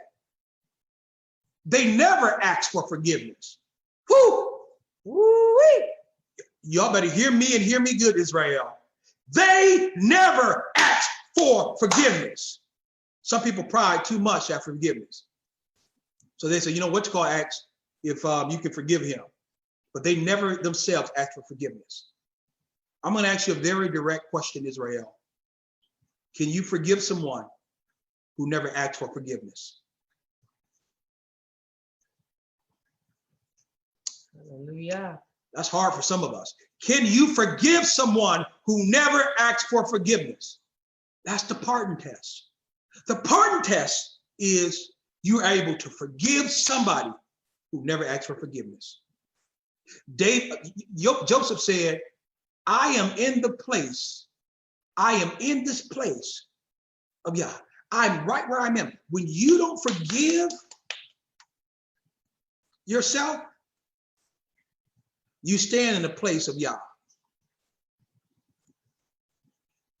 That's what you do. Matter of fact, go to Romans chapter 12, verse 19. Romans chapter 12, verse 19. That should say not 19 on there. Dearly beloved, avenge not yourselves, but rather give place unto wrath, for it is written, vengeance is mine, I will repay, said Yahuwah. Said Yahuwah. Yahuwah said, vengeance is mine, said Yahuwah. Vengeance is mine. That the reason we are not to take vengeance is because vengeance is to bring justice to an unjust situation. Right. It is impossible for us to do this when we are not just. I only know one person who's just.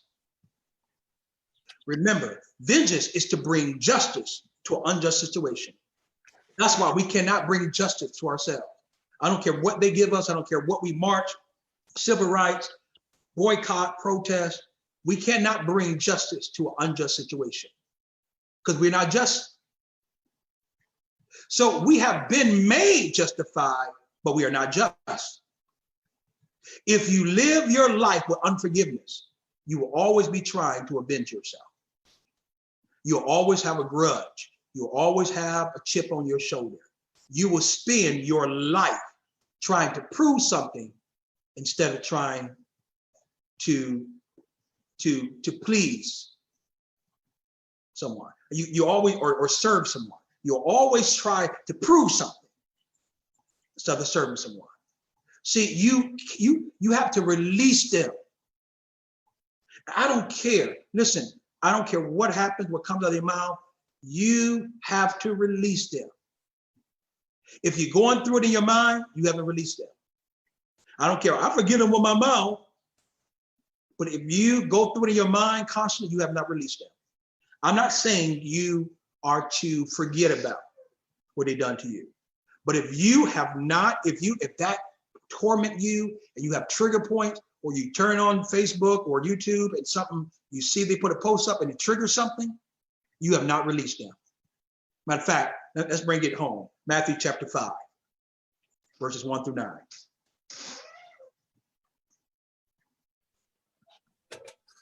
And seeing the multitudes, he went up on a mountain, and when he was set, his disciples came unto him. He opened his mouth and taught them, saying, Blessed are the poor in spirit, for theirs is the kingdom of heaven. Blessed are they that mourn, for they shall be comforted. Blessed are the meek, for they shall inherit the earth. Blessed are they which do hunger and thirst after righteousness, for they shall be filled. Blessed are the merciful, for they shall obtain mercy. And blessed are the pure in heart, for they shall see Yahuwah. Mhm. For they shall what? See Yahuwah. See Yahuwah. Continue. Is that it? Verse 8? Okay. Mm-hmm. All right. So I didn't go, okay. I thought I put verse 9 on there as well, but I guess I didn't. All right. So notice what he's telling. This is the Mashiach. He's obviously, this is the first really message that he preaches and teaches. This is really dealing with the Beatitudes. But notice what he says. He says, he's telling them that this is how you have a blessed attitude. So we talk about Barak, Barak. We talk about that all the time in our community, right? I'm going, Barak atah and bless Yahuwah. And we talk about this all the time, but I wonder, do we have a blessed attitude? I wonder if we really know what Barak really means. I know we teach it, but Yahusha, notice he said, in order to be blessed, in order to be Barak, or you must adjust what? Your attitude. That you cannot be blessed with a certain attitude. They go hand in hand. So that's why he shares, notice this promise that we tend to overlook. This is a promise of the Mashiach. Notice he didn't promise we're going to do this, or promise we're going to get this, or promise healing, or promise that. But Yahusha promised his disciples that offenses will come. That's a given. That's something you can't avoid. Offenses will come. If you avoid offenses, you avoid life. You cannot avoid it. Offenses are going to come over and over and over and over again in your life. And the more you live, the more things are going to offend you. You can't dodge it.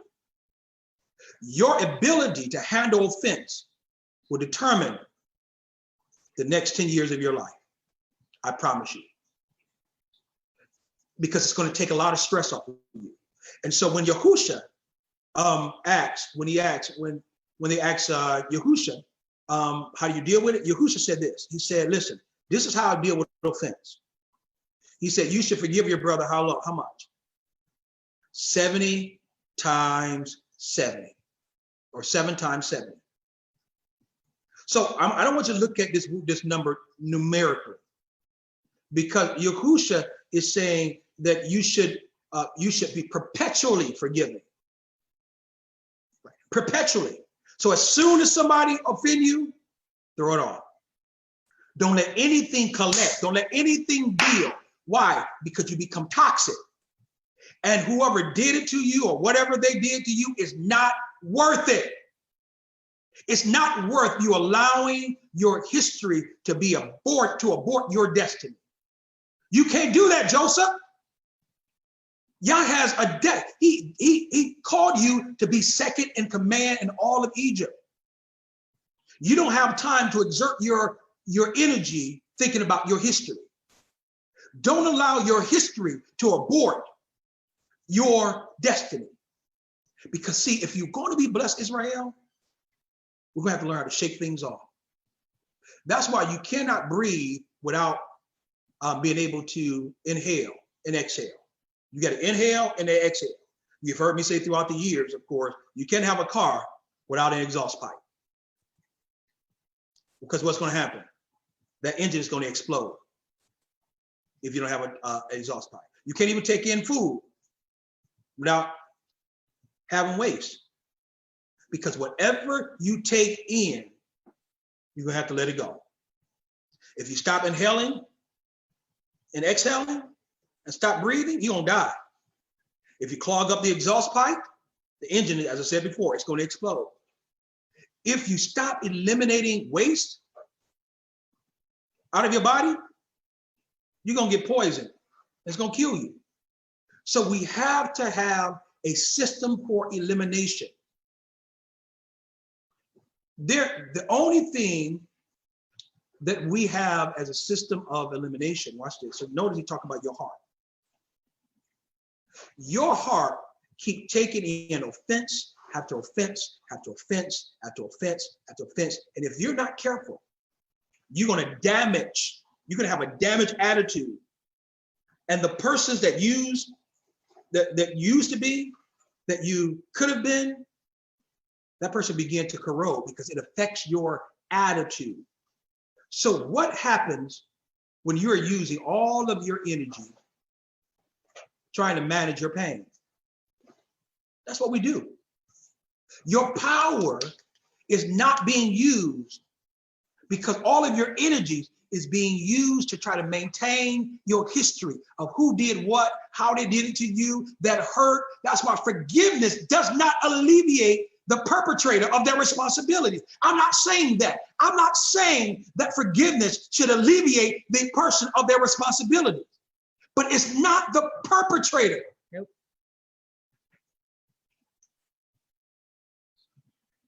It's not about the perpetrator, but it's about liberating you. It's about setting you free.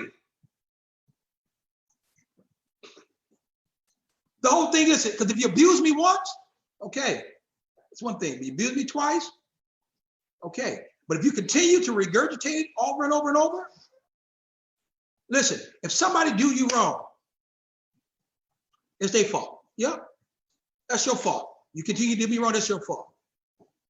But if you continue to regurgitate what they did to you, that's your fault. Because you have not let it go. That's why forgiveness does not mean I agree with you or think that you were right or you were flawless. No, it just means that I got too much in front of me, Joseph, Israel, to allow anything behind me to leave me incarcerated back in prison. No, I'm not going to wait for people to ask me for forgiveness, because I can't give you that much power in my life. I can't put my life on hold waiting for you. No, not waiting on you to pay me back. Not waiting on this to happen. I'm not waiting on you. I got to have peace. That's what Joseph did. Joseph dealt with those issues. He resolved those issues already. Listen, Yahushua is teaching his disciples that if you're going to be blessed, you got to deal with your attitude. There's no way that you can be blessed if you haven't dealt with your attitude, Israel. You are a blessed nation. You are a blessed people, but it's only based on your and conditioned by the attitude you have attitudinally.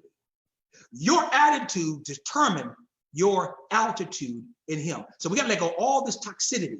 We got to let all this stuff that's in our lives. We have to be able to receive. In fact, Matthew chapter 6. Go to Matthew chapter 6. I won't be able to finish all this today, but we will stop. Read that for me, Moray. Matthew chapter 6. And forgive us our debts as we forgive our debtors. Forgive us what? Forgive us for our debts as we forgive our debtors. Forgive us our debt as we forget our debtors. That's why we got to let it go. Notice the scripture says we go back. Blessed are the pure in heart, right? For they shall see what? They shall see Yah. So the word pure is where we get the word. Anybody know what is it? A catheter?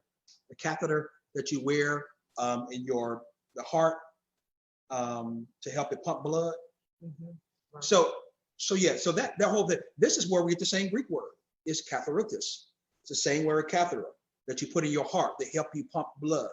Because if you get a catheter in your heart, what happens is it drains out all the toxicities and all the things that you amalgamated in your, or accumulated rather, in your emotions, right? You get all these things out of your heart.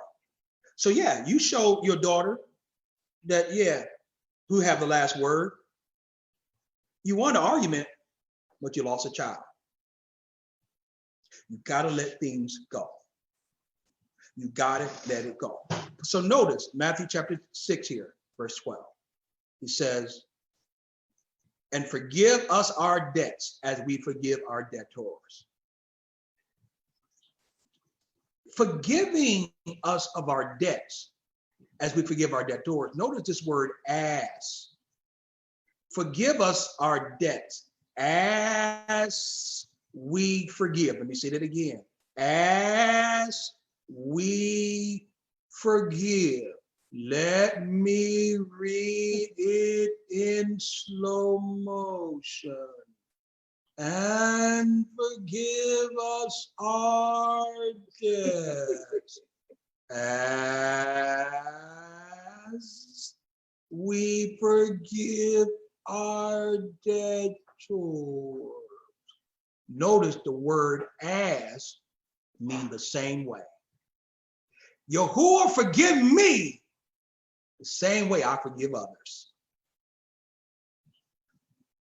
That's what you pray. Forgive us our debts or transgressions, depends on what version you read, as we forgive our transgressors or our debtors. You're saying, Yah, please, please forgive me the same way that I'm able to forgive others. See, when you freely receive, you can freely give. If you have a problem with forgiving, you're going to have a problem with receiving forgiveness. When we freely receive, we freely give. Right? Honey, I'm so sorry, Tawana. I'm so sorry for what I did. Please don't. I don't want you to hit me. So, or you know what? Hit me so I can feel better. You ever know people like that? Just hit me so I can feel better. Okay, I'm sorry. It's a hit me mentality. It's a hit me mentality. That's an issue. Because every time they go through something, they think, oh, it's Yah. Yah, it's a bad thing. But yeah, okay, punish us. Get us. That mentality has been amalgamated in our culture and our mindset, something we have to do. It's this hit me mentality. Get me, that comes through perpetual slavery. When you are used to being on the wrong end of the stick, it's hard to receive forgiveness, and sometimes it's hard to forgive. It's real. We got to work on letting go of those things, right? So let me close by this. Genesis chapter 41. And we'll close. Genesis chapter 41, starting at verse 46.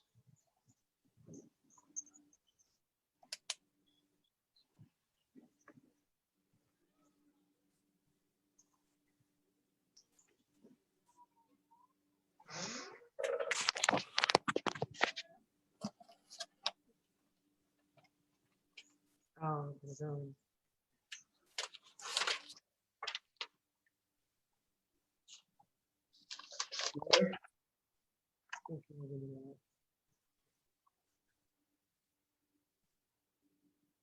All right.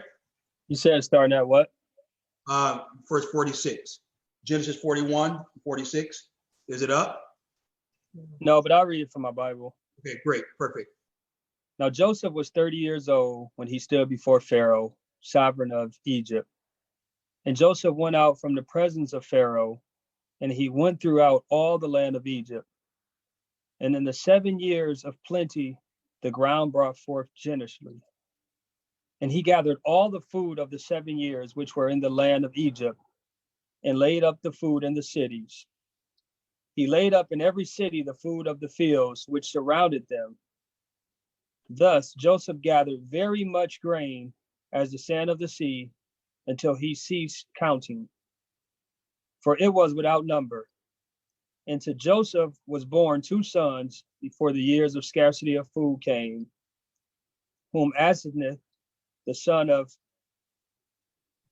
Potiphar, or Potipharah, priest of On, bore to him.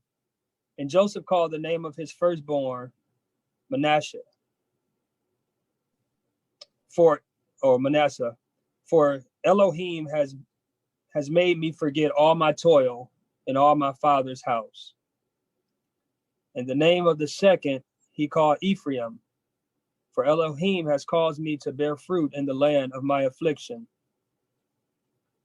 And the 7 years of plenty, which were in the land of Egypt, came to an end, and the 7 years of scarcity of food began to come, as Joseph had said.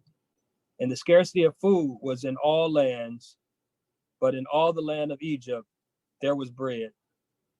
But when all the land of Egypt hungered, and the people cried to Pharaoh for bread, Pharaoh said to all the Egyptians, "Go to Joseph, do whatever he says to you." The scarcity of food was all over the face of the earth, and Joseph opened up all the storehouses and sold to the Egyptians. And the scarcity of food was severe in the land of Egypt. And all the earth came to Joseph in Egypt to buy grain, because the scarcity of food was severe in all the earth. Perfect. Excellent. Excellent. I was able to get it back up, so to speak. But perfect. Thank you, Moray, because this is essential. I want you all to understand the importance of this here, because notice that at the end of Joseph's life, Israel, this is all prophetically speaking to Israel. At the end of his life, he had 2 sons. That's why the first one was born is Manasseh.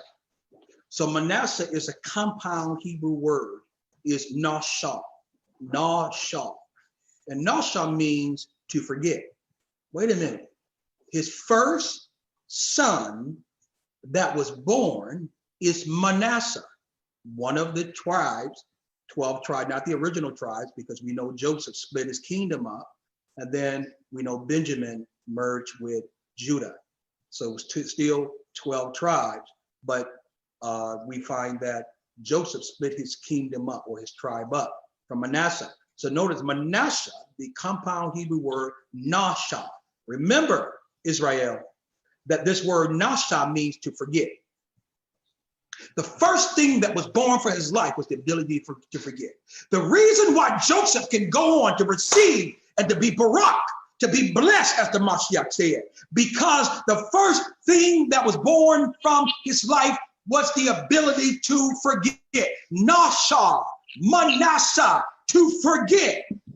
And if we continually to be held hostage by yesterday, and we don't birth our Manasseh, we're going to be stuck in a foreign land.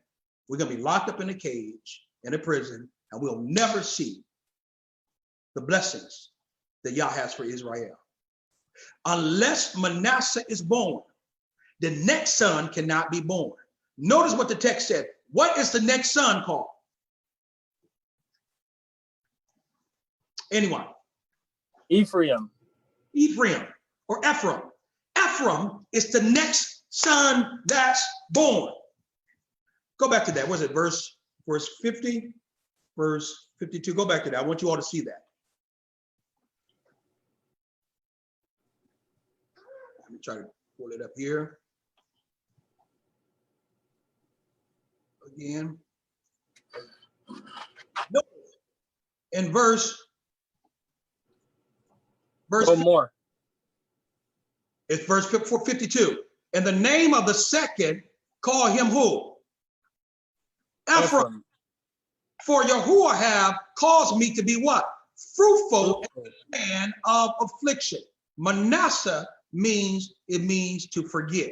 He have made me to forget all the hurt, all the pain, all the beatings, all the mockery, all the rejection, all the abandonment of my father's house. He had made me to forget about those things. But notice verse 52. Verse 52 says, Ephraim. This is the word parah. It means to be fruitful. Parah, it means to be fruitful. If you're going to be fruitful, Israel, if we are going to lead the nations, we got to forget about the hardship of the past. Oh, I know that hurts. You're going to forget about slavery and what these heathens done to us? Man, they sodomized our men in front of their wives and children. They made mothers and sleep with their own sons. That's where you get the term mother. You know what? So they get you mean to tell me they fed our babies to alligators? They used us for experiments. They took our skin and they made Negro skin shoes and purses. Man, they hung us from trees. What you talking about? Forgive them. What you talking about? Man, you know what they did to us? They cut off our genitals as souvenirs and cut off our fingers and ears as souvenirs. You don't know what they've done to us. They used the vaginal specula on our women and made our women. They did surgery on them, vaginally without being anesthetized. You don't know what they done to us. What you talking about? We got to forgive them. We got to forget about the hardship. No, we got to forget. Notice it is. Listen, he said, in order to go on to the blessing, I know it hurt what they done to us. But Ephraim cannot be born until Manasseh is born first. You cannot be fruitful in the land of your affliction. You will not be fruitful. I didn't say be dumb. I said you just have to be able to forgive. This word forgive, you forget. It's not forget like you'll never remember anymore. You better remember it so you won't repeat it. We're no fool. But that's why I tell history, not that people don't know it, but so they won't forget it. But this word forget means I forgave what happened in my father's house. Manasseh precedes Ephraim. Forgiveness precedes being Barak, being blessed of Yahuwah. See, you cannot forget about the toil. You got to forget about the toil of your past. You got to forget about the white man done to you, forget about what the black man, forget about what your employer did to you, forget about what this done to you. You have to let it go and forgive somebody. Because that the devil, Ahasatan, tried to trap Israel and trick us into being mad and being unforgiving. Why? So we can forfeit being Barak of Yahuwah, being Barak of Yah. He's going us to forfeit the blessings on our lives. In fact, I believe he's strategically, prophetically, I believe that he's setting us up for something wonderful. We know that we're going to go through Jacob's trouble. We know that troubling times will come. But I believe it's going to be, as Revelation talked about those 3.5 years we protected. Listen, we're going to see some blessing. We're going to begin to see the Most High really move and wake many people up, Christians and other faith traditions. But the first thing we have to be able to do, Israel, we have to have a moment to birth Manasseh. Because Ephraim does not come unless Manasseh is born first. The moment you forgive, we're going to begin to see that we are now going to be positioned, much like Joseph was positioned to be in a place of authority to lead the nations. You have to forget about those things which are behind you. The scripture says, and do what? Press towards the mark of the prize of the high calling. You can't press towards a mark if you're still focused on yesterday. I've been saying for years that tomorrow is pregnant with, with a lot of possibilities. But if you walk into tomorrow backwards, you're going to forego, you're going to miss out on your opportunity. Because tomorrow is pregnant with possibilities for Israel. But if we walk into tomorrow backwards, you're more focused on your past than you are your future. That's why the scripture says Joseph's brothers came, and I'm closing with this. Joseph's brothers came to him in Mizraim, or in Egypt. And see, Yah will make it where your enemies need you.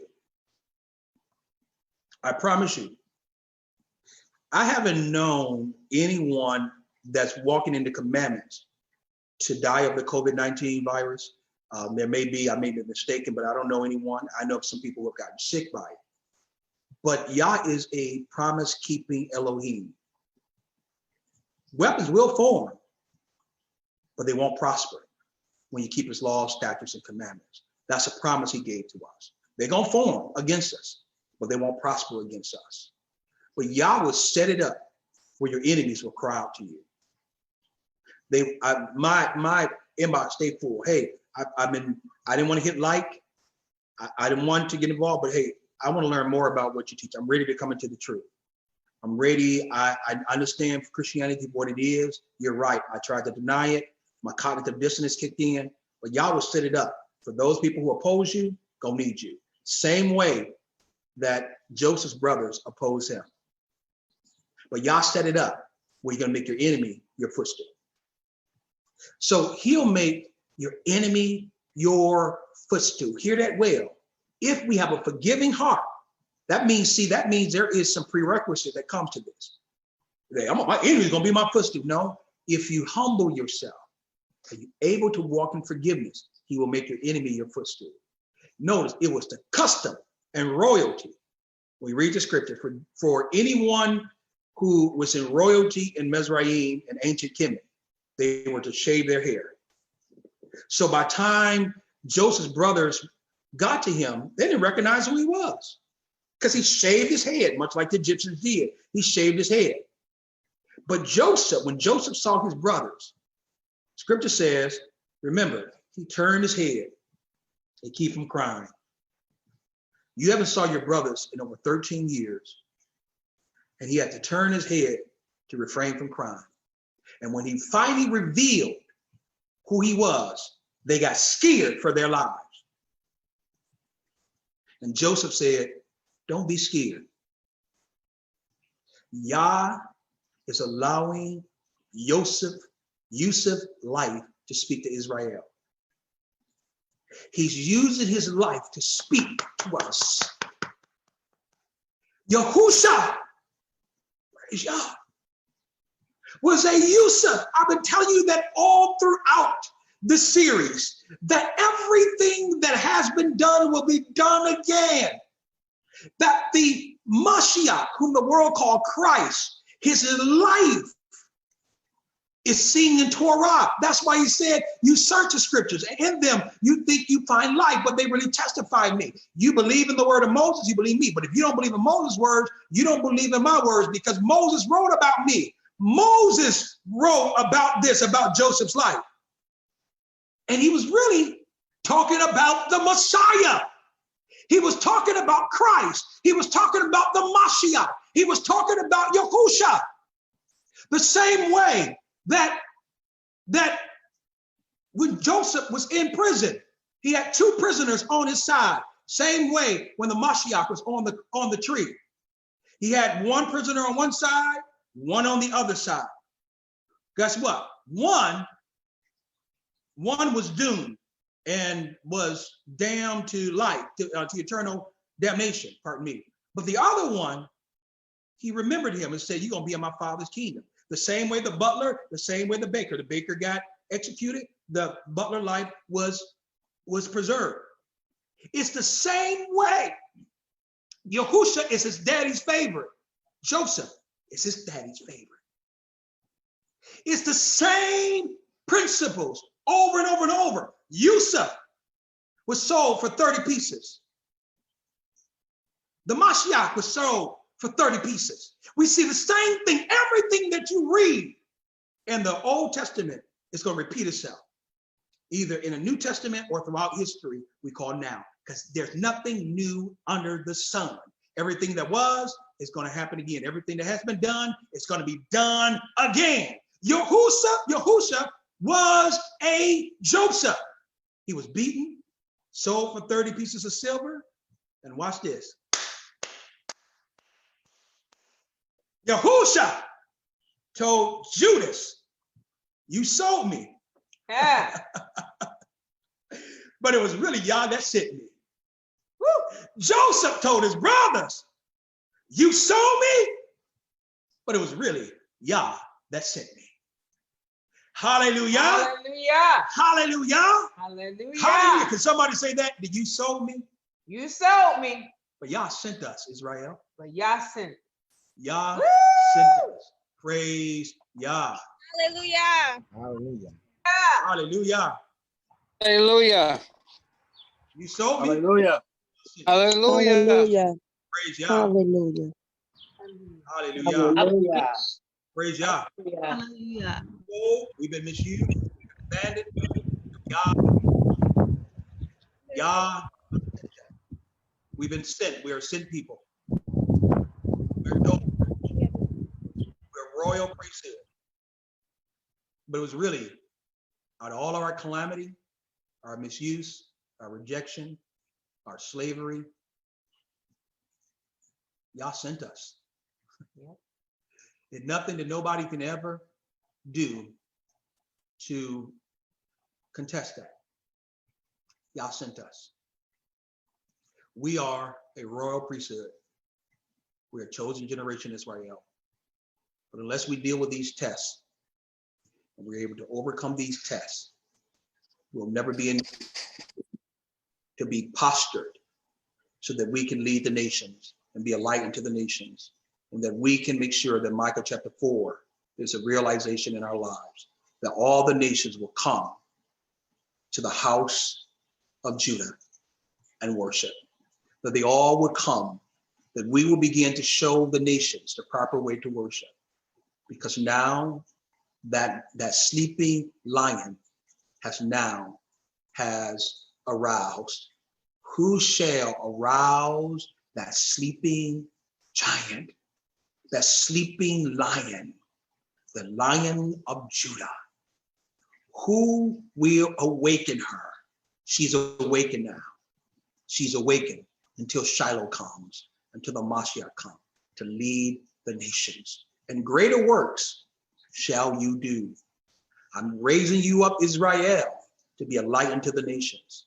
But unless you pass this test of pride, unless you pass this test of purity, unless you pass this test of dealing with the prison test, pass this test of dealing with the prophecy test, pass the test of dealing with the pardon test, being pardoned, and understand that the purpose test. Unless you understand that we didn't get to the palace test, all those things. I only want to talk about the palace now. We got much work to do before we get to the palace.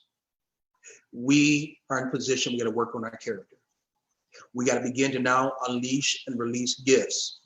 We have Maura Gale and others who've been called by Yah to operate in the gifts of the Ruach, to bring back prophecy, to bring back operating in the gifts of the Spirit, because the Mashiach is not looking for those who have truth, but spirit in the truth. Ruach in aletheia, Ruach in truth, to see both of these as a real reality in our lives. We've been called to the nations, but we got some work to do. We got some character development. We got to work on some being integral. We got to work on not shifting the blame, because when things go wrong, we develop this mindset of accusation and justification rather than one of self-examination. When things go wrong, Israel, we had to begin to examine our lives so that we could begin to be postured to lead the nations. I want us to lead the nations. That's prophecy. That we'll be the moral voice. But you can't be a moral voice when you lack any morality. You lack morality. We have become immoral in our approach. We have amalgamated to systems that is diametrically opposed to the ethic codes of Torah. But Yah's restoring us, but we got to pass the test. If we don't pass the test, there's no way we're going to lead the nations. Hallelujah. So momentarily, I want to take some of your questions and answers. And what we're going to do is I'm going to break you up into breakout rooms, and I just want you to pray. Let's pray. Whatever breakout room that you are in, I want you to pray. We got nearly 50 families that are on Zoom, and so we can probably divide into 5 or maybe a little bit more groups. I wanted to kind of maybe 5 groups apiece or maybe 8 groups. And so you don't know what group. We're going to trust the Ruach HaKodesh. We're going to trust the Holy Spirit. Because every time we minister something, every time we teach something, every time we do it, it's about transformation. It's about your life being transformed by the power of the Ruach. So I know it took some time. It took us almost 4 hours to get through this, but it's necessary. Go back, look it over, see whether or not you're passing this pardon test, because everything that comes out of our mouths, you're going to be tested by it. Everything.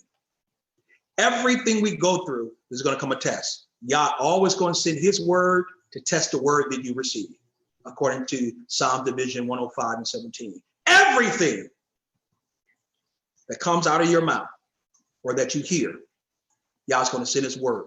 So this week, you're going to have to deal with people you got to pardon, but you don't want to pardon. In fact, that is, we talked about the unpardonable sin. One of the unpardonable sins is just that. We think, oh, it's just blasphemy against the Ruach HaKodesh, against the Holy Spirit. Not so fast. Go read. The scripture says, if you don't forgive your brother, the Heavenly Father will not forgive you. So it's about pardoning. Are you in position and posture to pass the pardon test? Some of our young single adults in Israel, and particularly in our assembly, and I'm quite sure assemblies across the Great Awakening assembly family of assemblies, I'm quite sure we got young people still dealing with lust. Because you're human. Coming to the awakening does not desensitize you of dealing with that. But we have to make sure you pass the purity test. You're going to always struggle. You're going to always have temptation. Struggling is a good thing. Struggle is a good thing. That means you're fighting. Right? Scripture said, flee you for lust. But as we talked about before, the only way that you are going to cease from sin is you suffer in the flesh. Yeah. And we got in Israel, that's what Torah come to do. It helps us suffer in our flesh so that we will not be given unto the wiles of the wicked one. The wiles of Hasatan. So we got to make sure, folks, that you're passing this purity test. You got to make sure you're passing this pride test. Yes, you're Israel, but you can't go around boasting and bragging about who you are. You're in a dangerous place. That means you're insecure. Most insecure people are very prideful. But you have heard me say it over and over again. Pain will teach you what pride won't let you learn. Pain will teach you what pride won't let you learn. Israel, we have been through so much because of our pride. Let's now begin to humble ourselves. Let's pass the purpose test. That everything we do is for the sake of serving somebody else. Don't forget that. Even if they made you mad, we've been called to serve the nations. No matter what their color is, no matter what their ethnicity is, no matter what their creed is, no matter what their color is, we've been called to serve the nations. We've been called that. That's our purpose. The same way the Mashiach set aside his towel, set aside the basin, or set aside his garments rather, and picked up the towel and picked up the basin to serve even those people who didn't like him. You must be positioned to do the same. That you will serve people who are unservable. That you will love people who are unlovable. Israel, that's what it's about. It's not about standing on street corners and vilifying other nations. It's about how do we be in a position, they will know you by the love that you have one for another. They will know you by the love in which you exemplify. Are we in position to pass these tests? The prophecy test. Yes, we have but we're going to be tested to see. That's why Israel, many people will fall off. Not all Israel is Israel. Some people fall off, they're going to fall off in a very severe way. Because everything is going to be tested. That's how the Most High proved those who are his remnant. Praise Yah. So let's take some questions and then we will, yep, I think Joanna has her hand up. Praise Yah. And then we will put you in rooms and just pray. That's all you need to pray. You'll come back and we'll release, but just pray. Yes, Joanna, praise Yah. Shalom, that was awesome. Question: have you truly forgiven if you were still dealing with hurt from a situation that may have occurred? I truly believe, yes, I believe you can forgive the person, but you have not forgiven yourself. Because at the root of it has to deal with, as I said before, if somebody do you wrong, shame on them. It's their fault. They do it over, shame on them. It's their fault. But if you allow that stuff to fester in your heart, that's not their fault anymore. That's your fault. So, yes, here's what the Hasatan do. I've been saying for years, the Hasatan, he binds by reminds. He binds people by reminding them of episodes that have happened. So yes, I believe there's something internally that have to happen to you. I think that's possible. Now, it depends on the scenario. Some people know they haven't really forgiven that person. But see, at the end of the day, you can't control the actions of anyone else. Really, at the end of the day, it's about you. It's about maybe your historical wounds, what has happened and transpired in your life in a secular fashion, repetitively, that you have a hard time forgiving. Is it just one person? Or is that a life pattern? Is it a life pattern that whoever do you wrong in that type of way, or close that type of way, you have a hard time letting that go? You fester, you let it harbor on the inside of you. Do you have the capacity to forgive and move on? Or is it just that person? So that's a lot to do. If it's a life pattern, it might be you. But if it's just isolated, then yes, I would say that maybe you fully have not forgiven that person. Okay, thank you. Praise God. And we'll be praying for that. Whoever's in Joanna group, you all pray about that as well. Praise God. Anyone else?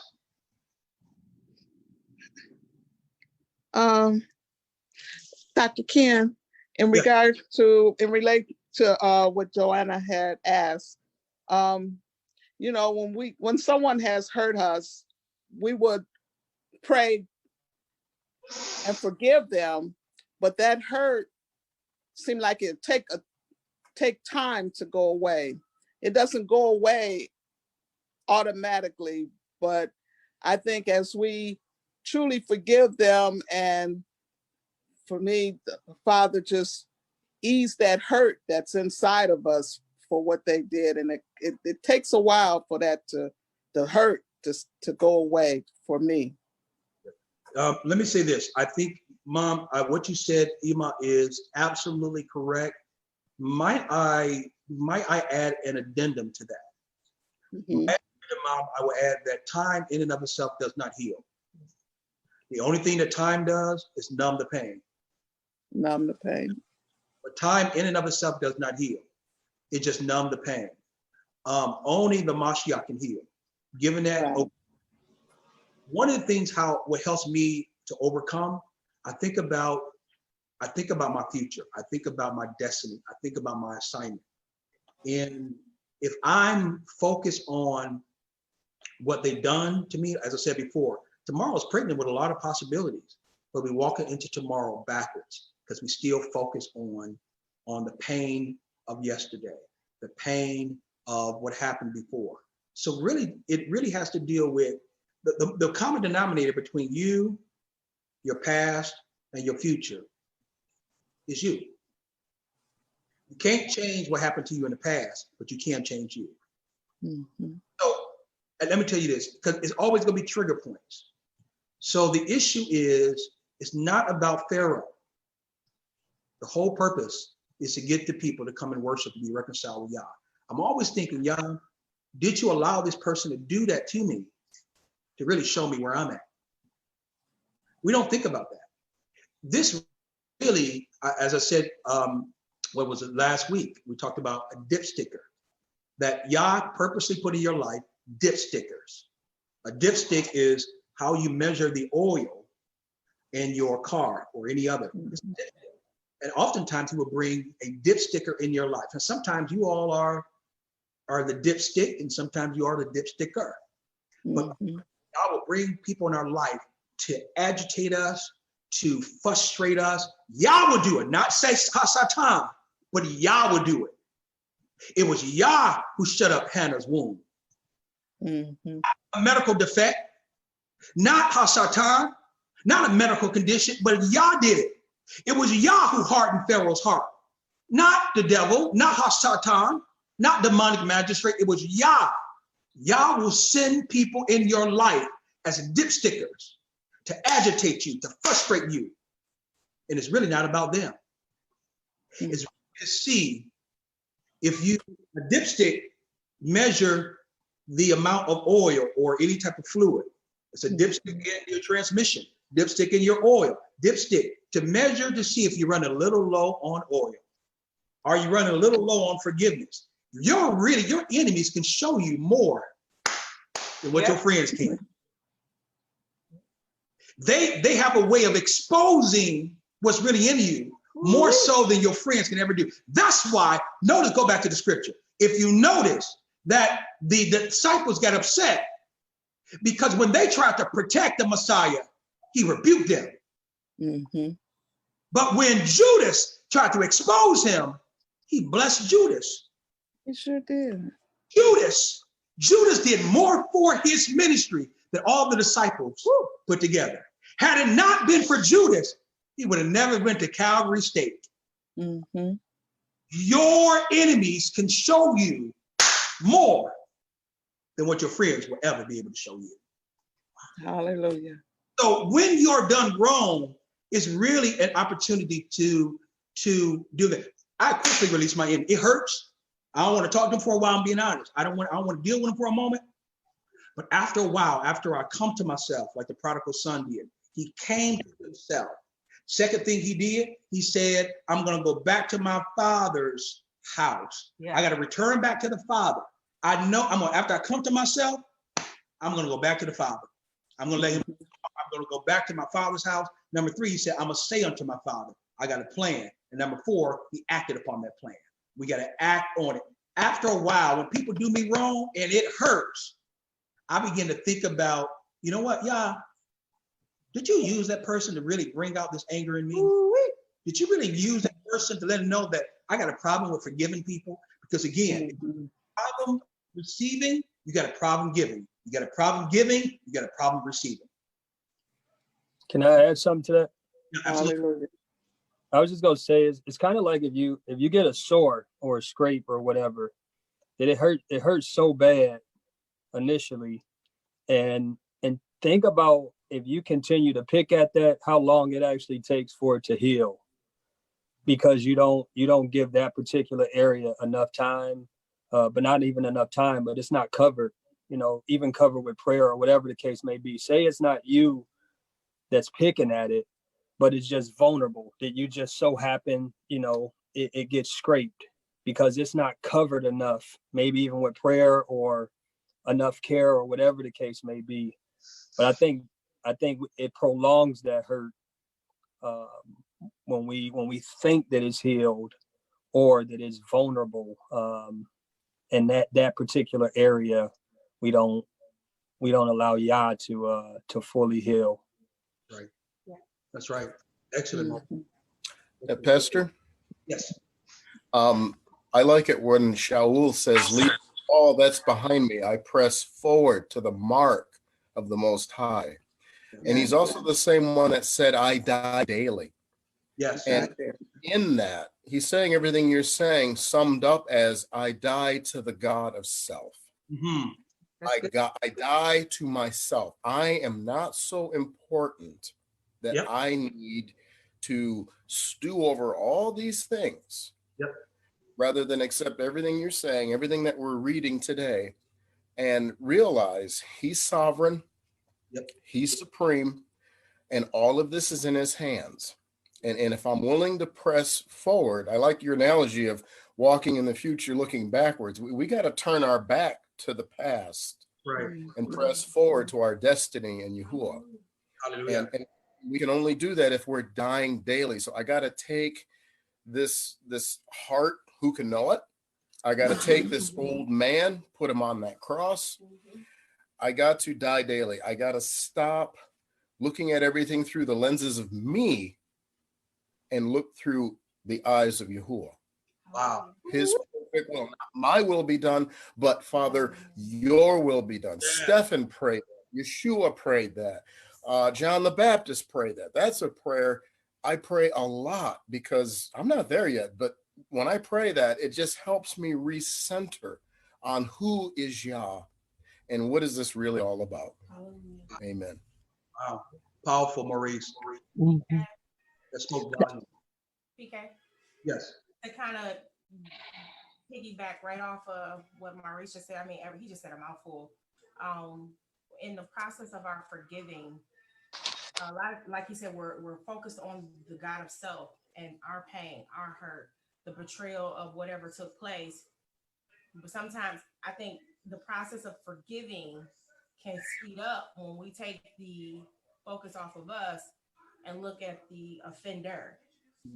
Our focus has to be that when people hurt us, usually there's a problem going on in their life. But we can get so engrossed about ourselves that we miss an opportunity to be able to share light to them. So if we harbor our hurt, we harbor our pain, you did this to me, you did that, and this hurt, and you were supposed to do all of this, and you let me down. It's always, but what about your part? What about our part? How can we now serve them? Which comes right back to what you said about Yahushua actually still, even knowing Judas is going to betray him, still washed his feet. And knowing that even when people are trespassing against us, obviously there's something they're missing. They're missing something. So if we're so self-consumed, we miss an opportunity to share the word to them. We miss an opportunity to actually turn them back to the Father because we're so consumed of an apology that we need, or we're so consumed of them making known their wrongs. When we could really actually, because see, they just didn't trespass against us. They probably 9 times out of 10 did something against the Father as well. So it ain't about us. It's not about us. We got to have that compassion on other people enough to say, and that's where your healing comes in. When you can find, that's how you know, I think that was Joanna who asked, that's how you know that you are now moving into the direction of healing, when you feel sorry for them and where they are, not necessarily on what they did to you. It's the compassion part. So that's where we really have to pray. Father, allow me to have compassion on those who have hurt me, because then that's where I'll serve. Dr. Ken, can I say something real quick? This is Kim. I think Moray, Shaquilla, and then you, Kim. Sure. Okay. Well, I got issues myself. I guess I'm not actually operating in forgiveness because being a person that has been divorced, I got a lot of baggage from that. And so even in, the moments that I am forgiving or I'm not hating and I still have compassion and look at it, I guess, from the eyes of, okay, what was my part in this? And then where was she at, to bring her to do what she did? I take accountability for my part, but I'm like, I guess I'm balancing the thing and seeing, okay, I have a stewardship also to guard myself, I believe, and then also the damage that the collateral damage that came from it. I have 2 adult children that my relationship is not the best with, and a lot of things that were, I guess, communicated, lies, I guess, you still, even when you say, okay, I done forgave stuff, if something comes up later on, it's not the easiest thing to just, put it away right away. And maybe you're supposed to, but I'm not able to do that. And it's not as if like I hate the woman or whatever. I want her to live, want everything good for her, but still, I'm still dealing with it. I have to even notice or the thoughts that, okay, when my children have children, will I be excommunicated out of their lives due to manipulation, because manipulation has happened in the past. Now, I don't like to focus on her. So she out of sight, out of mind, but still, when my children come around, a lot of times stuff comes up and it's like, okay, I get triggered. I won't lie. I get triggered and I'm like, And then, I notice stuff happens like that, even like at work. I told you about the stuff with the beard and everything like that, but I've consistently had racial stuff happen and other stuff. So I'm like, if I ignore those things and just like completely wipe the slate, I could be blindsided. I'm like, I get it. I don't retaliate or get revenge, but to just ignore that the things happen to me, that doesn't make sense. It's not wisdom, I don't believe. I'm like, because even when Saul was doing what he was to David didn't strike him. He didn't, he did cut his garment, but he didn't forget that it was a threat towards his life. And so I'm like, I think there's a balance that has to be had. You're right. Yes, there has to be some forgiveness, but I'm like, I guess I'm not where you're saying I should be, and I don't. Let me say this. Go ahead. Is that yes, you got to be a balance. You got to guard your heart with all diligence, for out of it flows the issues of life. So I'm not saying being stupid. Be forgiving people don't release the perpetrator of their responsibilities. So I'm not saying that. However, let me say this to you, and I'm gonna say it emphatically. When you have been conditioned to think like a chicken, you cannot fly like an eagle. I'll say that one more time. When you've been conditioned to think like a chicken, you can't fly like an eagle. Chickens eat off the ground. They eat anything in their direction of their vision. Anything they see, they're gonna eat. They eat sticks, they eat corn, they eat feces, they eat waste. And the reason why they can't fly is because of what they eat. As long as you eat what you should have released, you'll never fly. Because eagles don't eat waste. They fly at the top of the mountain, but as long as you eat what you should be releasing, you'll never fly high. You may be in an eagle position, but you'll have a chicken mentality. Because chickens try to fly, but they never leave the proximity from where they eat from. Stuff that you should be releasing is eating again. And every time you release it, you eat it again. That's what chickens do. They eat their own waste. Stuff that they release, they're picking it back up again. And so I appreciate you, Moray, for your transparency of that. But the goal is, particularly leaders like yourself and others, is to get you to think higher. Now, that doesn't excuse the hurt and the wounds of the past. That means that Yah is still working on you concerning that. Like we just said with Ima Verancia, time doesn't heal. So we're not talking about time healing necessarily, but really kind of the Mashiach, you'll always be sensitive to that, because that effect, that's current. So I'm not dehumanizing you. That have affected your relationship with your adult children. That's always going to have an impact on you. But in terms of moving forward, Yah called you to do great things. Man, you are a wonderful Moray. You have fed me so many times.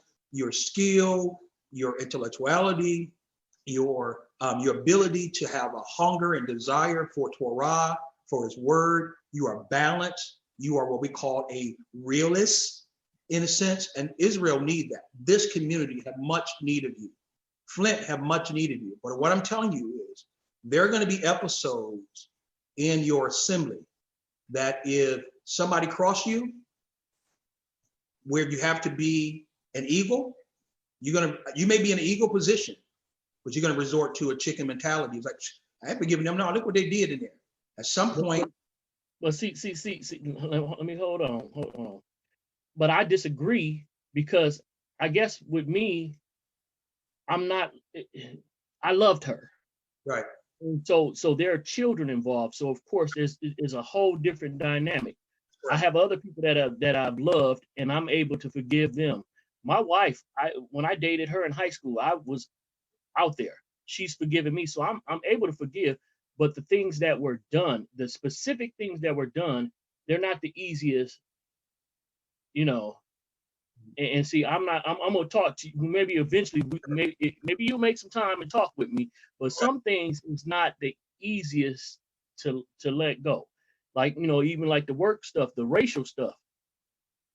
I'm dealing with a lot of Caucasians, and so I don't have any oughts because I have relatives that are Caucasian. But I still have to be mindful when I hear slick stuff, what's going on. I used to get threats when I was at the other place. Oh, we're going to bury you behind the plant, or we're going to do this. And so I have to be mindful that my life could actually be in danger if I'm not alert and paying attention. And so it ain't no, I hate this person or whatever. I'm trying to be alert. But when it comes to the go ahead. When it comes to the ex-wife, I'm like, the thing, when somebody falsely accuses me of something that I have no way of defending and people believe it, that's a hard thing. But I'll let somebody else go. Can I let me say this, and then certainly I want my wife to jump in really quickly. Why don't you go ahead and jump in quickly first? No, I was just gonna say, I'm not for sure, Sean, if you're talking about unforgiveness or offense, because it is a difference. If you're talking about being offended, or if you're talking about unforgiveness, not forgiving her for what was done. And, in between those two, but the point that I wanted to bring out was, it actually goes back to Maura James when he talked about Teshua. One of the greatest things that Yah has given us to be able to bring not just wisdom, knowledge, and understanding, but healing, deliverance, and the ability to discern is his Torah, his laws, his statutes, and commandments. And what do I mean by that? Those things that spring up in us from what people have done to us, what society have done to us, what, the captivity that we hold our own self in, we can judge all of that through the Torah. And we can not only judge it through the Torah, but then we also begin to use the law, statutes, and commandments as our barometer of where we need to be. So when Maura James talked about Teshua, he said, what is it? Is the true safety is when we can operate in the covenant, law, statutes, and commandments to destroy the things that were added, not just what happened to, not just what we add to our life, our bad habits, but even what other people add to us, and that it has attached itself to us so that through obeying his law, statutes, and commandments, guys, and forever keeping it before us, that we're using the Torah to judge the things that we feel, to judge the things that we're going through, and to give us the very arsenal that we need to walk in peace and obedience. Because now, Teshua give us that experience. What he said, it has the things that have attached to us, the strongholds, so that you can experience what has been revealed, so that we can experience the fruit of the Torah, the fruit of his law, statutes, and commandments in being in direct obedience. That's like the whole, one of the greatest things about the commandments, and us being guarding it, and us being respectful of it, and us, keeping it before our eyes, is to guard our hearts. That's Torah. To guard our hearts with things that happen to us, to guard our minds. He said what in the Torah? That he would give us perfect peace whose mind is stayed on him, not just on the things that have happened to us. And it's not minimizing our hurt. I hear you. It's not minimizing it, but what it is doing is giving us that safety, that safe place in Yah, that place of peace, that place of even the ability to move forward, that is no longer about the people and the hurt, but now my focus on how can I be in the right place in honoring the law, statutes, and commandments. I'll give one example, then I'm done. Even in being married, there will always be disagreements. There will always be things that come up in a relationship that maybe happened years ago, but you may see it happening right now. Well, now it puts, like for me, it'll put me in a position to judge what my response is, to judge where my heart is, to judge what's in my mind by the commandments. And so those commandments remind me of how I need to respond. And I may not have felt that, but out of my obedience, to the law, statutes, and commandments of what that word said when I read it, I now have to allow my body, my mind, and my heart to come submission to Yah's word, to come submission to the law, statutes, and commandments. And guess what happens out of that? Now, out of our obedience and being in that safety place of his word, it produces the ability to walk in forgiveness, because it's no longer about me. Out of my obedience, produce peace. Out of my obedience, produce wisdom. Out of my obedience, it produced the ability to not just see the person for what they've done, but now to see them through the lens of how the Father sees us, out of my obedience to the Torah. Yep, absolutely. Perfect. Maury James gonna help. Maury Carter, absolutely. Praise Yah. I understand directly. Yeah. It's a little bit deeper. I understand now. And it's a process. It's a process, yeah. So we'll talk off air. It's a little bit deeper than that, but you're absolutely right in that. Let me say to everyone that you gotta let your integrity, folks, you gotta let your integrity be your spokesperson. People have lied on me about so many things, like, wow, but you gotta let your integrity be your spokesperson. You have to make sure you outlive the lie. They lied on Joseph, but his integrity has to be a spokesperson. Because when the enemy lie on you, he's gonna bring evidence to justify the lie.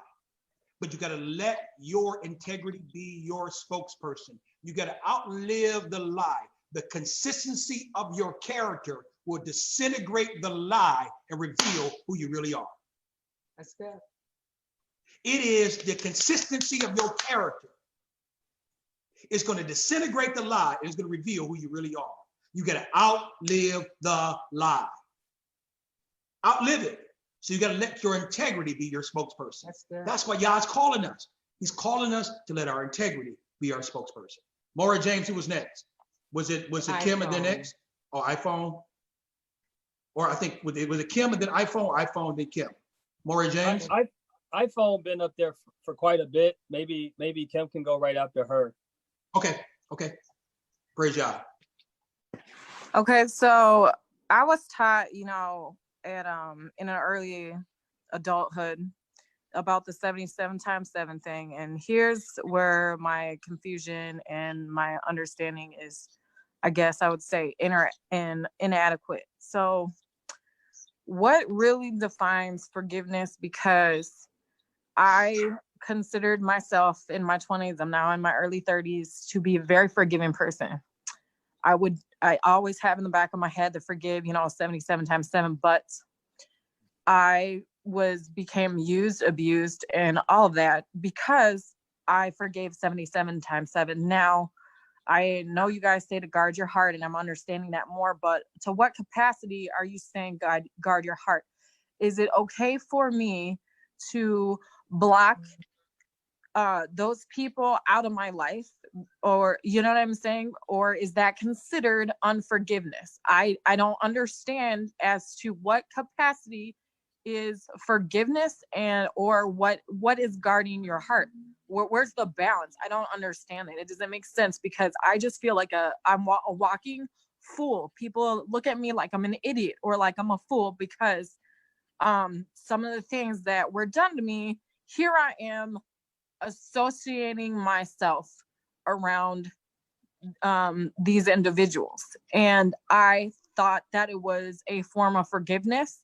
And I thought it was what I'm supposed to be doing, but it's actually internally causing me damage in the long run. And I would like to have shut these, people out, but I just don't know if that is considered unforgiveness. To what degree? What defines forgiveness? Great question. Number one, here's what the scripture tells us. I believe it's in Titus, and maybe Maura James, you can get that. I believe it's in Titus.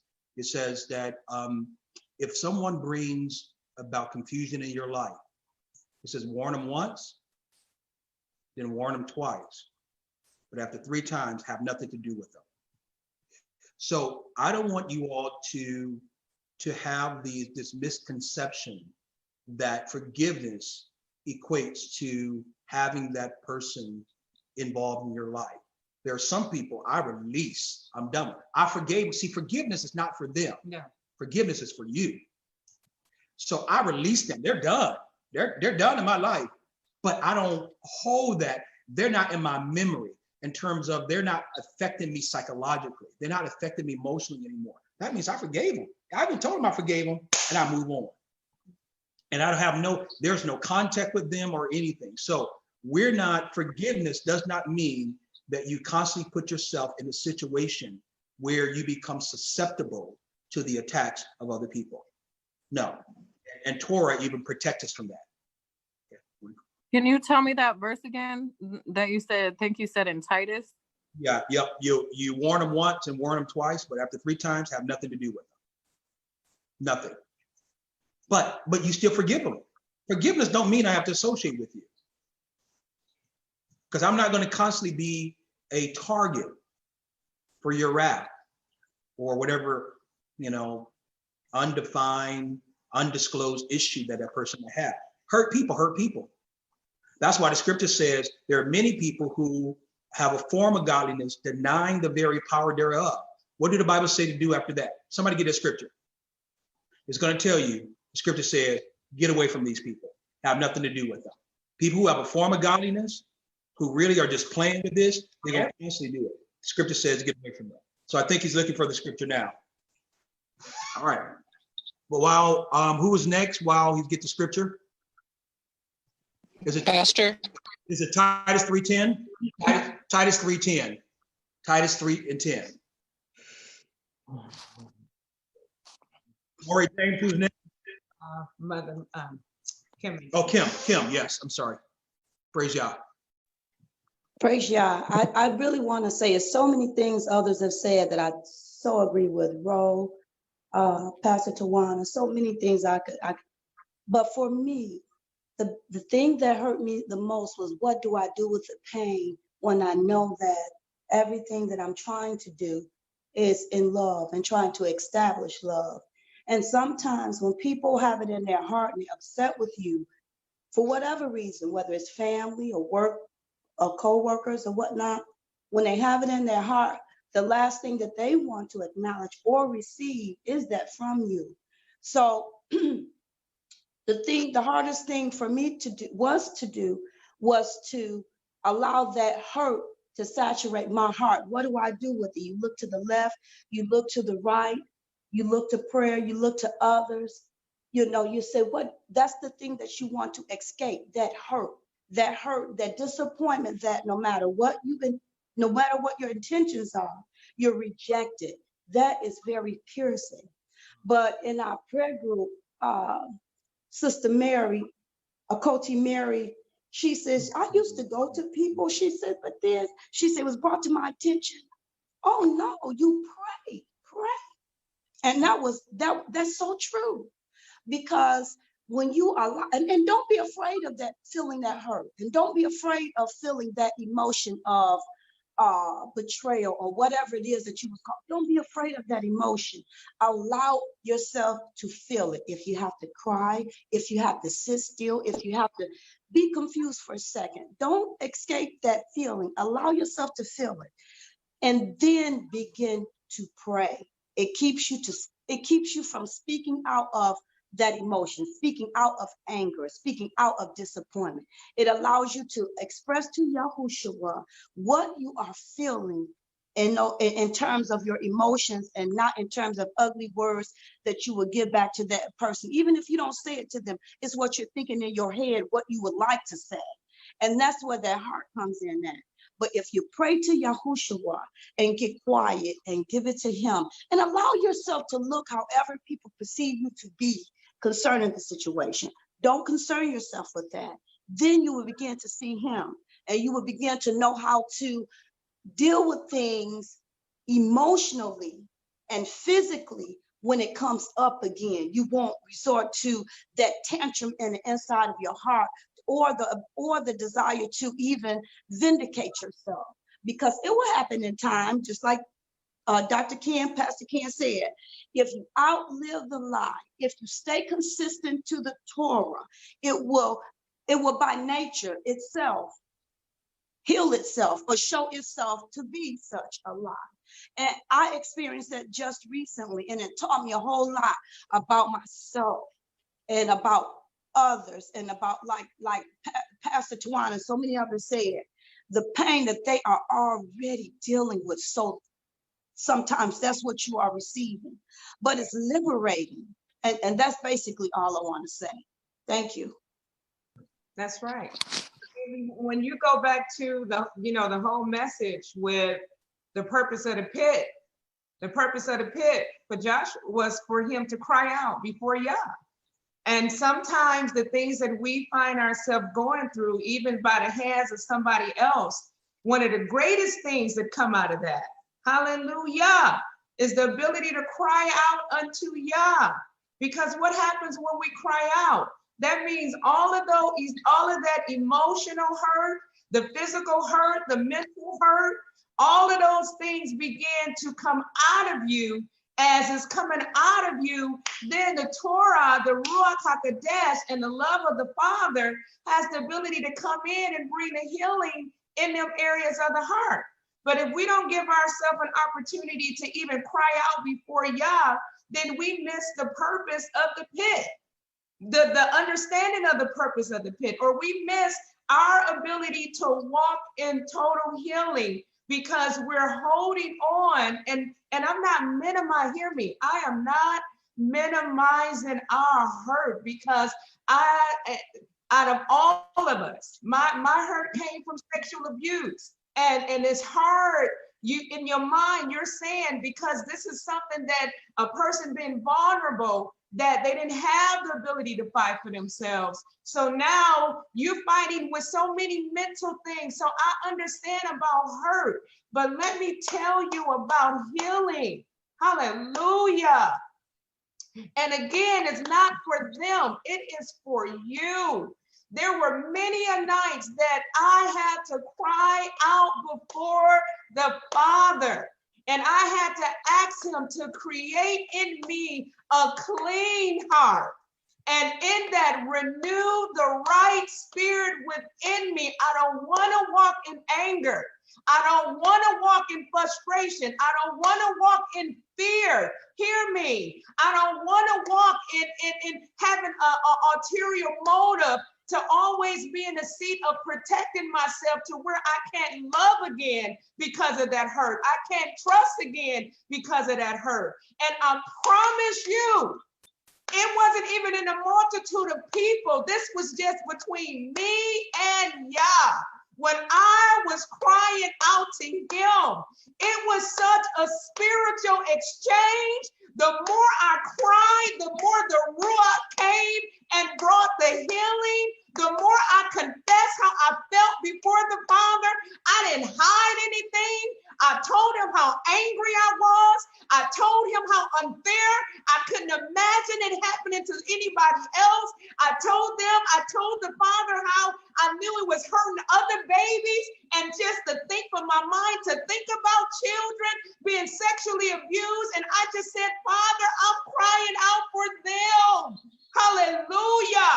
And so the point that I'm making is that when we begin to release these things into the Father, and when we continue to attach that Torah to it, there is a supernatural healing that comes over us, that even when we see these people, I was in a deliverance conference, and the deliverance conference said that if you think ill of this person and you want to see something happen to them because of what they did to you, then you have not forgiven them. And because you have not forgiven them, you are still giving them control over your life. Woo! I sat there and I was in tears because I began to realize I had not forgiven my predators. And I am holding not just them in hostage, but I'm holding myself hostage, because now I don't want to forgive them because of what they did to me. But they said, if you want something to happen to them, you have not forgiven them. And it was at that moment that it was just between me and the Father. I said, Father, I don't want to hold them in hostage, and I don't want to hold myself in hostage. I don't want to see something happen to them. And when I felt that and I said that, I knew that the healing process was taking place. It is a process, but it's a process that can happen. Cry out before the Father and watch what he is capable of doing. Hallelujah. Okay. Hallelujah. I just want to pick more to want to just hit it like clearly. There are several different situations. Hold on one second. Cameron. Shh. There's been several different instances in my life that obviously, just like everyone else, deep-seated rooted pain has occurred. And I've got two examples, and I hope this is helpful to everyone. One, my family was like literally ripped apart by a pastor. And I remember the one time that I seen him before forgiveness took place. I got to Ramshorn and he was walking out. It was the first time I had seen him in a very, very long time. He was walking out and I couldn't do nothing, y'all. Like when I say completely, I was stuck. I had no facial expression. I wanted to fight. I wanted to scream. I couldn't move though. I was riddled in disbelief that I was standing before this gentleman. And he said to me, he was like, "Can I hug you?" I couldn't even say no. Couldn't say no. So he reached out and he hugged me, walked past me, and I stood there and like I'm shaking and everything. Finally got into Ramshorn, broke down. All right, let's fast forward. Last year, got an apology that I didn't even need. Because over the course of time, I had to deal with this thing because I didn't trust pastors from this situation, right? I seen enough. I had enough, right? And I was young, so I didn't have a whole church split apart amongst my family in utter turmoil, and I took the blunt of the situation, even though I had nothing to do with it. Okay, so I'm angry, not with just this person. I'm angry with family members. I'm angry with church members. I'm angry with church. Yeah. Right. But over the course of the years, I had to actually yield that pain because that pain was destroying me. It was destroying me. And I literally had to ask the Father to take that type of pain away because these are people that I love. And when I see them, I resent them. Honey? So I literally had to ask him to take the pain away. He did that. So when my apology shows up 20 years later, I don't need it. I don't even need it. You've been released. And when I finally see him, I saw him like shortly after the apology was given. And there was the biggest embrace I could possibly give him because I honestly, I felt sorry for you because I knew you were miserable. And I wasn't gloating in his misery. I felt sorry for him. And it literally left me to go and pray after I gave him that embrace because I know you also lost just about, if not more than what I lost. All right. Another situation. Then we can get to a couple of people who have questions, and then we'll share. Yes, please share more. And then James, who's next? So the last situation that I had, a particular woman had did some things to me, right? And I didn't want to keep walking in offense. So I literally asked the Father, if I'm to love the way you want me to love, you got to take this pain. Because I don't want to keep seeing this person and all this coming rolling up. Because now I've already dealt with the pastor situation. But here, this situation is here. And if all this keeps rolling up and I got to be fake and phony, that ain't me. I don't want to not be myself. So I literally stopped one day after she left my home. And I asked, I said, if you don't take this pain away, we got problems. Okay. I asked them, please, I want to walk the way you want me to walk. Deal with it. I think 6 months later, because this is somebody that I needed to see all the time, I realized, wait a minute, I don't have no issues here. So just what PT said, yield that pain to the Father. Yes. Wow. Powerful.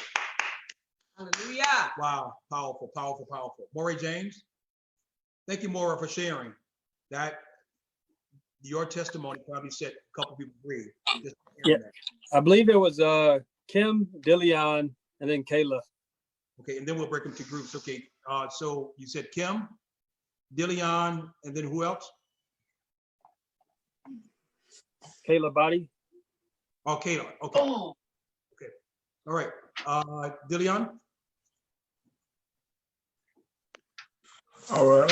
Hey guys, shalom, Miss Bakar. But it was currently it was a situation where my older brother, he had, well, me and my other brothers, there's 7 of us, we haven't heard from him in like 6 to 7 years plus.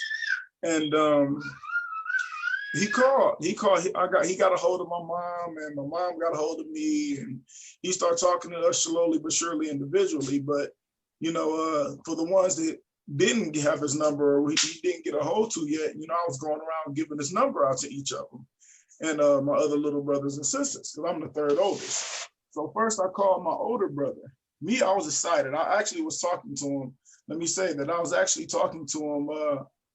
Wanted to talk to him, like just brought it up to my wife like 2 months ago. Like, yeah, man, I miss my older brother. You know, I'm not on Facebook anymore, but I only have my Facebook open for him so he can reach out. You know, his name is Rashad Carlton. He's the new Prince of Soul Music, I guess. I'm not sure how that goes, but the new Prince of Soul Music in Sacramento, California. So he's a big guy out there.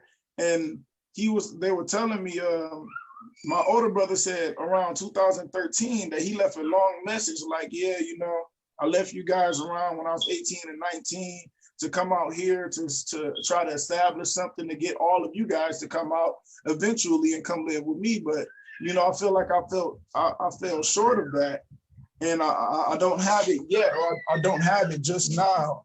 And I feel like I let you guys down type of deal. Now, again, I didn't have my Facebook for a while, so my brother just told me this yesterday.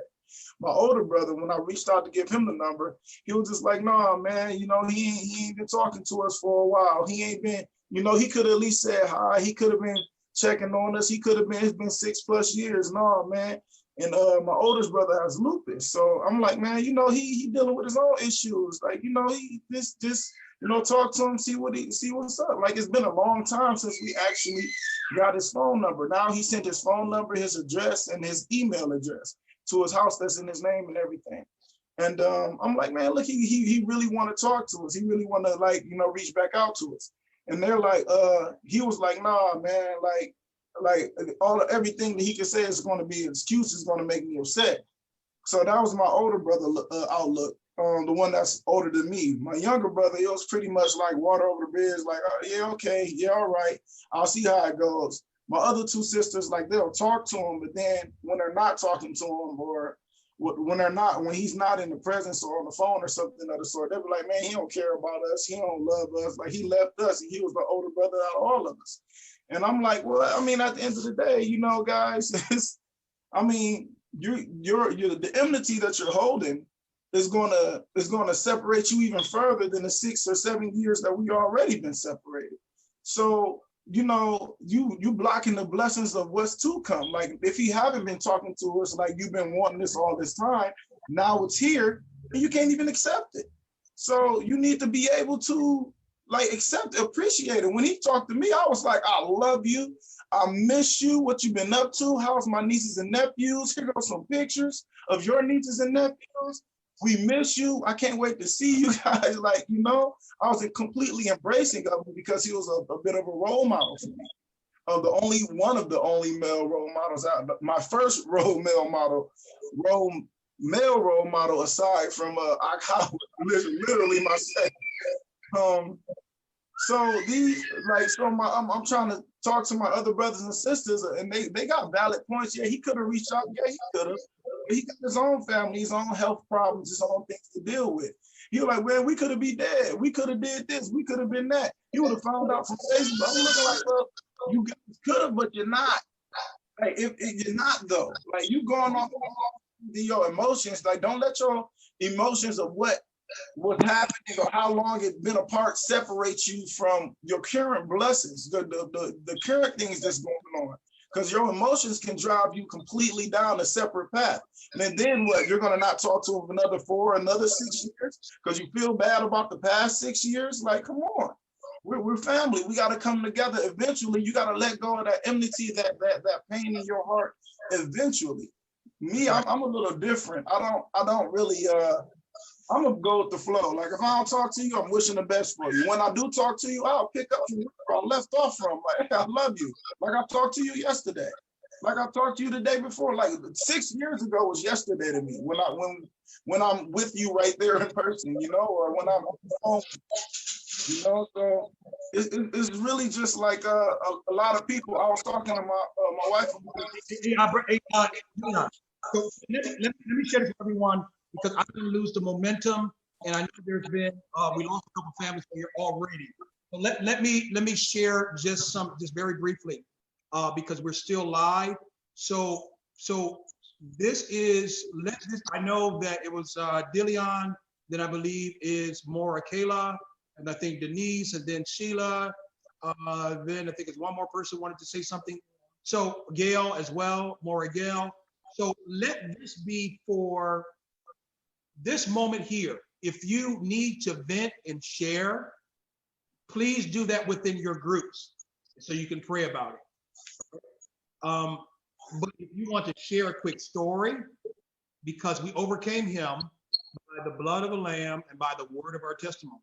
So if you want to share a quick testimony to encourage everyone, that's great. Or thirdly, if you have a question for myself or the other Maura, you can do that. But if we want to share, all your stories are valuable. We have a sense of empathy for your insensitivity to all your stories, because everyone can share about their issues. But I'd rather for you all to share that in the group so that we can let everybody else go.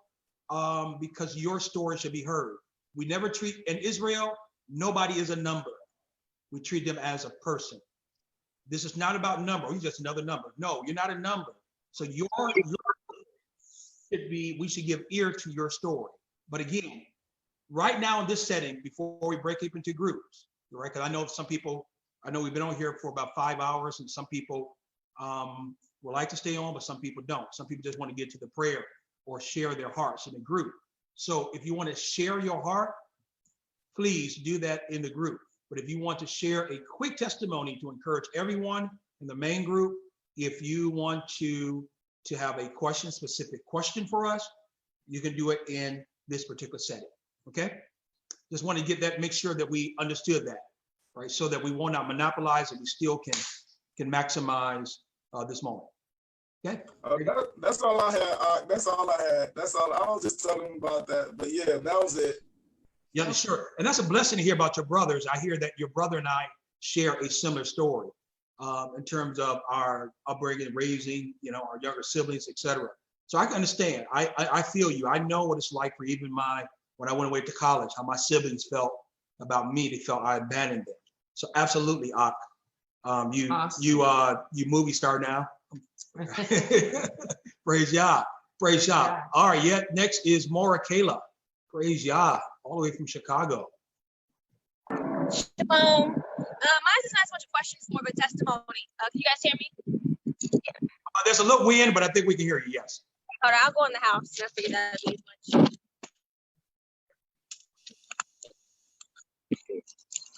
Okay. But yeah, mine's a testimony. So I wanted to share that for me, when I guess you say came into the awakening, I had a lot of frustration. I don't know if I want to say anger, but more so maybe frustration, slight anger towards my parents, in the sense of them knowing a little bit, but not knowing. And so for me, through today's message, it kind of made me question, like, man, I say the word frustration, but am I really angry towards them? Because they have said, oh yeah, we know that, but so what type of attitude?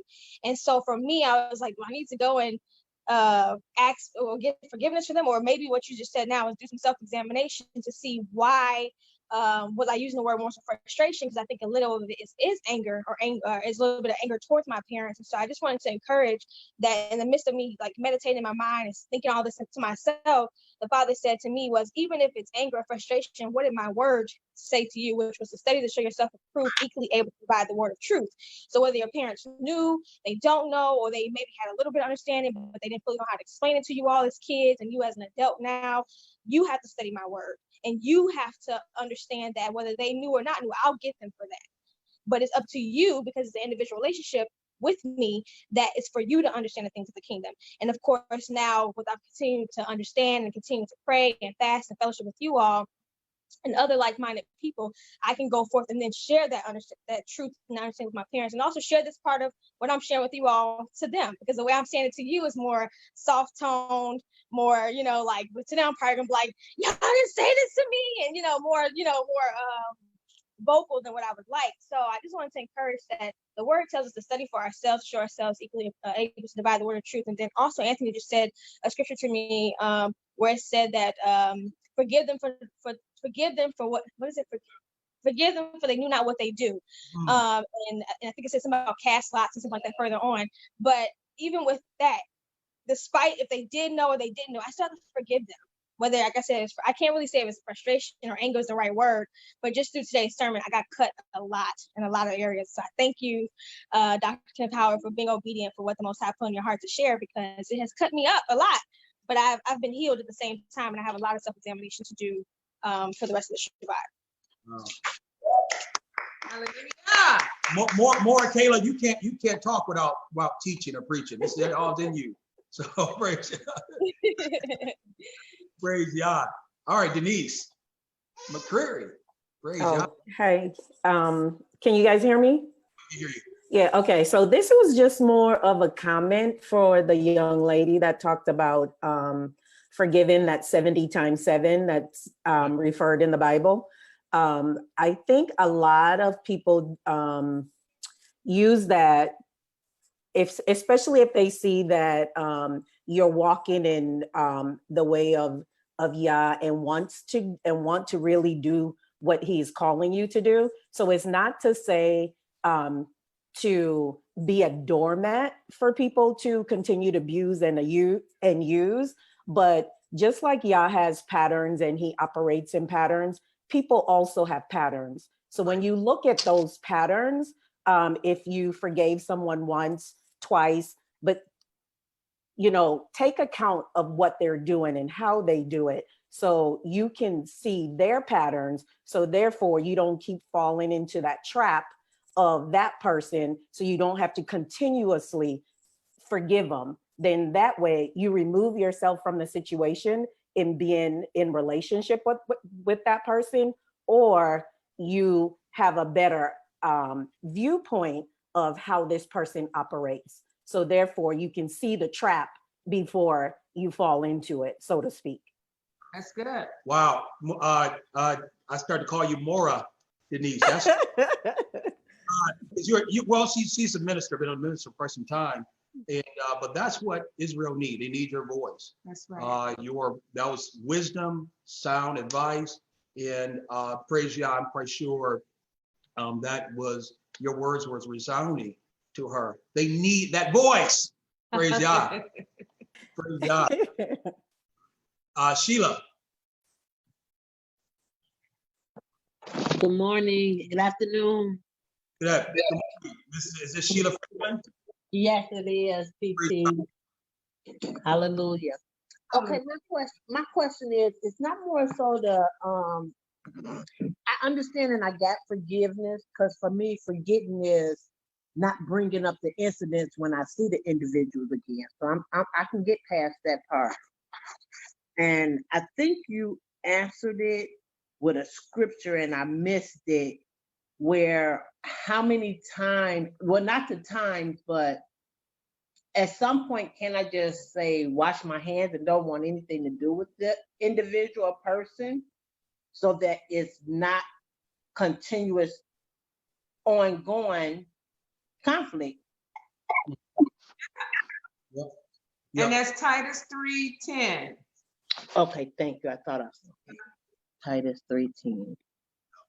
So the scripture says when a person is divisive in your life, it says, listen, warn them once, and then warn them again a second time. But after that, Have nothing to do with them. Okay. Hallelujah. Praise Yah. Hallelujah. Thank you. Love this message. Love this word today. Right, praise Yah. We love you. I love you all too. Thank you all. Praise Yah. Maura Gail. I'll pass because I don't want to hold time. So I'll wait for the group. Thank you though. Well, no problem. Also, wow, we thought we were going to hear a prophetic word. I'll pass because I know we got to get into the group. So yeah, I respect that. Thank you. Anticipatory, waiting for that. Praise Yah. And then I know Maurice, you wanted to say something just really quickly. Maurice.